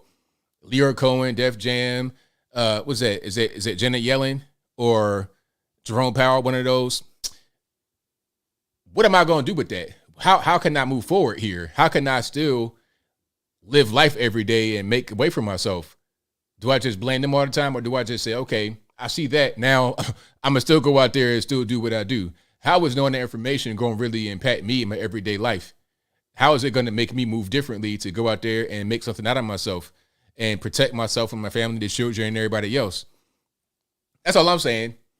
I'm not saying people are wrong when they say stuff like that, but it's like, all right, now what? That's why I kind of stopped following a lot of that stuff when I was younger, because I wanted to go forward. And that kind of ideology, in my opinion, does not allow for you to go forward. But the number to call is 434-658-1220. But like I say, I don't want to suppress anyone's voice from being able to say what they want to say. I don't want to do that. I want you to be able to say what you want to say, and let's have a discussion. 404 on the line. Who am I speaking to? Hello. Hey, Anthony. How you doing? I'm all right. How are you? I'm good, Anthony. I ain't spoke to you in a month of Sundays, Anthony. Where you been? Locked up? Yes, Anthony. How you know? I just figured maybe you had been locked up. And I enjoyed it all the time I spent with all the men, Anthony. I bet you did. Mm-hmm. But I was calling because I've been looking at your little videos that you've been posting about my community, Anthony. Okay, so what's your opinion about them? Well, I don't like that video that you posted about my tranny sister, my tranny brother that works for Starbucks, Anthony. Hey, but what did I say that was wrong, though? I thought it was a pretty informative and respectful video. Well, it was disrespectful to the community, Anthony. We actually had a meeting about you, Anthony. Oh, is that you had a meeting about me? Okay, that's what's up. Yes, Anthony. We are banning you from Atlanta, Anthony. You and Herschel Walker can never come into Atlanta, Anthony. We don't want to see you anywhere near the Falcons or the Hawks, Anthony. Oh, for real? So I mean, I'm there all the time. So good luck enforcing that one. Well, don't come on my block, Anthony, because we will be watching you, boo. And I don't like what you said about Brittany either, Anthony. Who, Brittany Griner? Yes, Anthony. Why you ain't trying to help your sister get out of jail, Anthony? That man Putin got her over there locked up in the jail, Anthony. That ain't right, Anthony. Hey, what can I do? I mean, she brought the weed to Russia. What can I do? Well, you probably could have went over there with her and put it in your bag or something, Anthony. We need her over here playing basketball, Anthony, and taking knees. I mean, anybody watching enough games no way, so she'll be all right. I watch him, Anthony. I bet. And whatever, Anthony. And then you talking about my other sister, Dylan Maloney. Who? Dylan Mulvaney, Anthony. You know she went up there to see our president. Oh, you talk about the person that say she became a girl, quote unquote, or he became a girl this year or something crazy? It's a she, Anthony. Oh. It's a she. Oh, okay. It's a sister. I've seen this big blocky jaw, so I get kind of confused sometimes. You know, this Lego block head going on, I get confused. You got to pardon me. Whatever, Anthony. You ain't got to talk about our community like that, Anthony. But I just want to let you know I am back and I'm still alive and I have been out of jail, Anthony, for a week now and I am free, Anthony. Okay, don't go back to jail. Stay out of jail. Stop getting into trouble. Well, I don't know, Anthony. I kind of enjoyed my time, and I may want to spend me a month down there, Anthony. I bet you did enjoy it. I sure did. And where's Amazing Lucas, Anthony? What happened to him? I don't know. That's your boy. I don't know where he is. I wish he was my boy. But anywho, and your friend Kevin from Kevin's Corner, you seen that man with that nice chocolate ball head, Anthony? Okay, let's relax. We got little kids watching. Let's relax. Let's chill. Oh, okay, Anthony. I ain't trying to start no mess, but anywho, Anthony. But I'm just gonna say one thing, Anthony, because I know you up there in Tennessee or wherever. I think you said you was from, Anthony. That y'all gonna get y'all butt beats this weekend when y'all come to Georgia, cause we gonna put it on y'all, Anthony. The Volunteers got it all the way. Tennessee Volunteers, we got it. Y'all gonna lose. If you're a Georgia Bulldogs fan, I'm sorry. It is what it is. But we're going to win that game for sure.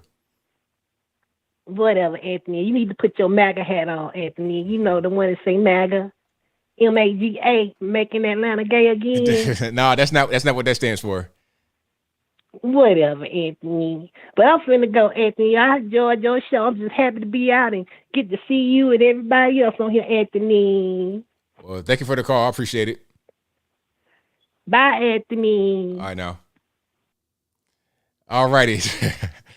I've not figured out who that is. If you guys don't know, that's like a bit. This person has been calling for like years doing that same bit. It's a dude, obviously, impersonating a transgender or something like that. I don't know what's going on. I think I know who it is, but maybe I don't. Maybe y'all know who that is. I don't really know what's going on. 562, you don't lie. Who am I speaking to? Hi, this is Dion. Hello, Anthony. What's going on? How are you doing? Oh, I'm doing very well. So, I can't tell you how much I enjoy this show and your topics. This is the only time I feel liberated from being African American.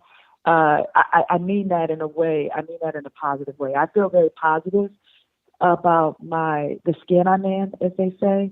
And I'm trying to teach that to the kids and my kids and things. My point is this, though, is that every time I turn around, I have to deal with family members and friends who want to start off every conversation with, do you know what they did to us? Do you know what they're doing now? Did you hear about the latest? And every single topic, whether you're talking abortion or you're talking LGBT even somehow got linked up with us. Even the border, people couldn't agree with me. They were like, oh, no, people should come over here. That's what they tried to do with us. So I get so burned out, I just stopped talking. I almost went mute for a while as far as talking about anything that mattered. I just kept everything superficial and to the surface because nobody would agree with any of my views. And I don't feel a victim. I don't even feel racism in the way that people talk about it. I was able to, I've been able to get, meaningful careers and buy homes and go on vacations. None of that's ever stopped me. And I'm a darker skin, hue of a person, and I just don't. I don't understand it, and then I don't understand why the churches seem to promote it. They seem to want us to feel oppressed and always be in the spirit of oppression. It's got me turned off to a lot of the churches too, unfortunately. I understand honoring civil rights, but I feel like we can move on and we can come up with better things to worry about. We can worry about our youth and worry about what's going on with the single mother epidemic, in the African American community. So I said all that to say, I just, hats off to you. You're just a breath of fresh air. You and, the callers and everybody that contributes to your show makes me feel good. I got a little skip and pep in my step now. And I just really appreciate so much hearing your viewpoints. Thank you for your call and your support. I definitely appreciate you. Yes, sir. Bye-bye. All right. Great call. I'm at the end right here. I don't have much time for one more call, so that'll have to be a wrap for me. Thank y'all for being here. You guys are the best audience anywhere on these internets. If you enjoyed tonight's show, please give the video a thumbs up, like the video, share the video, do all of that good stuff. That'll help me out tremendously. Listen to a podcast right now, recorded live on YouTube. If you want to hear this podcast without the video portion, you can go to your favorite audio streaming platform, whether it be Spotify, Google Play, Apple iTunes, Stitcher, Anchor. Link for that will be in the description box. You can also go to your favorite audio streaming platform and search ABL Live. I should pop right on up. And if you couldn't get through tonight, I'm sorry. Don't blame me. Blame the white man. You know how it goes, right? What else we got? We got super chats on deck. I'm gonna read super chats right quick. Then I wrap it on up. Put the bowl clean on top. All right. So let's see here. Thank you to J Duds 100 who says, I had a 300-pound man wearing lipstick in the dress sell me my laptop at Walmart today. I bet you did. That's becoming normal nowadays. I see that all the time. It's like TikTok has invaded real life. It's crazy, ain't it? Like they crawled out from the screen and went into the real life. Thank you to Corn Pop's cousin who says, ABL can call in as Corn Pop, ? Eye emojis. Corn Pop, stop spamming the chat. That's why you got banned the first time. Now I know why you got banned. Stop spamming the chat. If you spam in the chat, you're going to get banned. That's just what happens. Thank you to JDuz100 who says, no beard, fully done up like he thought he was pulling it off. Are you talking about a 300-pound guy in a lipstick? People have body dysmorphia sometimes. And body dysmorphia can make it, well, is it dysmorphia? I know they got gender dysphoria and then body dysmorphia. Body dysmorphia, I think that's when you think you look different than what you do. Now, you could be super in shape and you don't see that. You still think you look fat and kind of crazy. It can happen to anybody. It can happen to you, I, whoever. But some of these guys or girls or whoever, whatever they identify as, have it to the extreme. You see Peter Griffin, they see Beyonce. You understand? They don't understand how they actually look. They got that body dysmorphia. And it affects them in the way to where they think they look better than what they do. And sometimes you may have Beyonce and all she sees is Peter Griffin in the mirror. So it's just kind of weird like that, right? At the end of the day, seek mental help. If you are Peter Griffin, you want to put on a dress and some lipstick, please seek help. Thank you to M. Martin who says, I just pray Putin knows that Biden moved all nukes from Trump one states to Dover Air Force Base because they didn't want Trump supporters armed. Hold on. Thank you to F-Range Xbox who says, a latchkey kid and cooking for 5 little cent 66. Thank you to Corn Pop's cousin who says, stop blocking Corn Pop. Hey man, if you keep spamming, you're gonna get blocked. It is what it is. Okay. I see you spamming right now. One more spam, I'm gonna block you, and then that'll be it. And you'll keep on getting blocked. F-Range Xbox says Paul got hammered again. At least he wasn't driving. Exactly. Thank you to Timotry Encarnacion. Hopefully I didn't butcher your name there, ma'am. Who says, thank you for taking my call. And for everyone else who heard but didn't listen, it's okay that you missed the forest for the trees. All righty. Thank you for that. Thank you for Charles Turner Jr. who says, shout out to the caller from Portland, counties in Oregon that tilt blue. Multnomah, Clackamas, Washington, Hood River, Clastop, Lane, Lincoln, Benton. Oregon is looking to elect the GOP governor if Drozen wins. Thank you for that. Shout out to Charles again, who says, in Washington, the counties... Oh, I read that one. Oh, he's saying the counties that tilt blue or maybe red. I'm not really sure. So I'm not really sure exactly what he's saying there. Maybe he's talking about the other ones with the red ones. Now he's saying the blue ones. Thank you to Bob K. MIT, who says MRM and what's that? Modern Renaissance Man and Jericho Green both got 7 days time out from YouTube. Please watch out. Please watch yourself. Okay. I don't know what happened. Like what happened? Why did they actually get banned? I mean, or blocked for 7 days. I don't know what's going on. Thank you to S Ford for your donation. And thank you to Sweet Tea, who says, for the channel, my friend, be safe too. Thank you for that. You guys are far too kind. But that will be a wrap for me tonight. You guys have been fantastic. But until next time, y'all be safe. I'm out. And peace.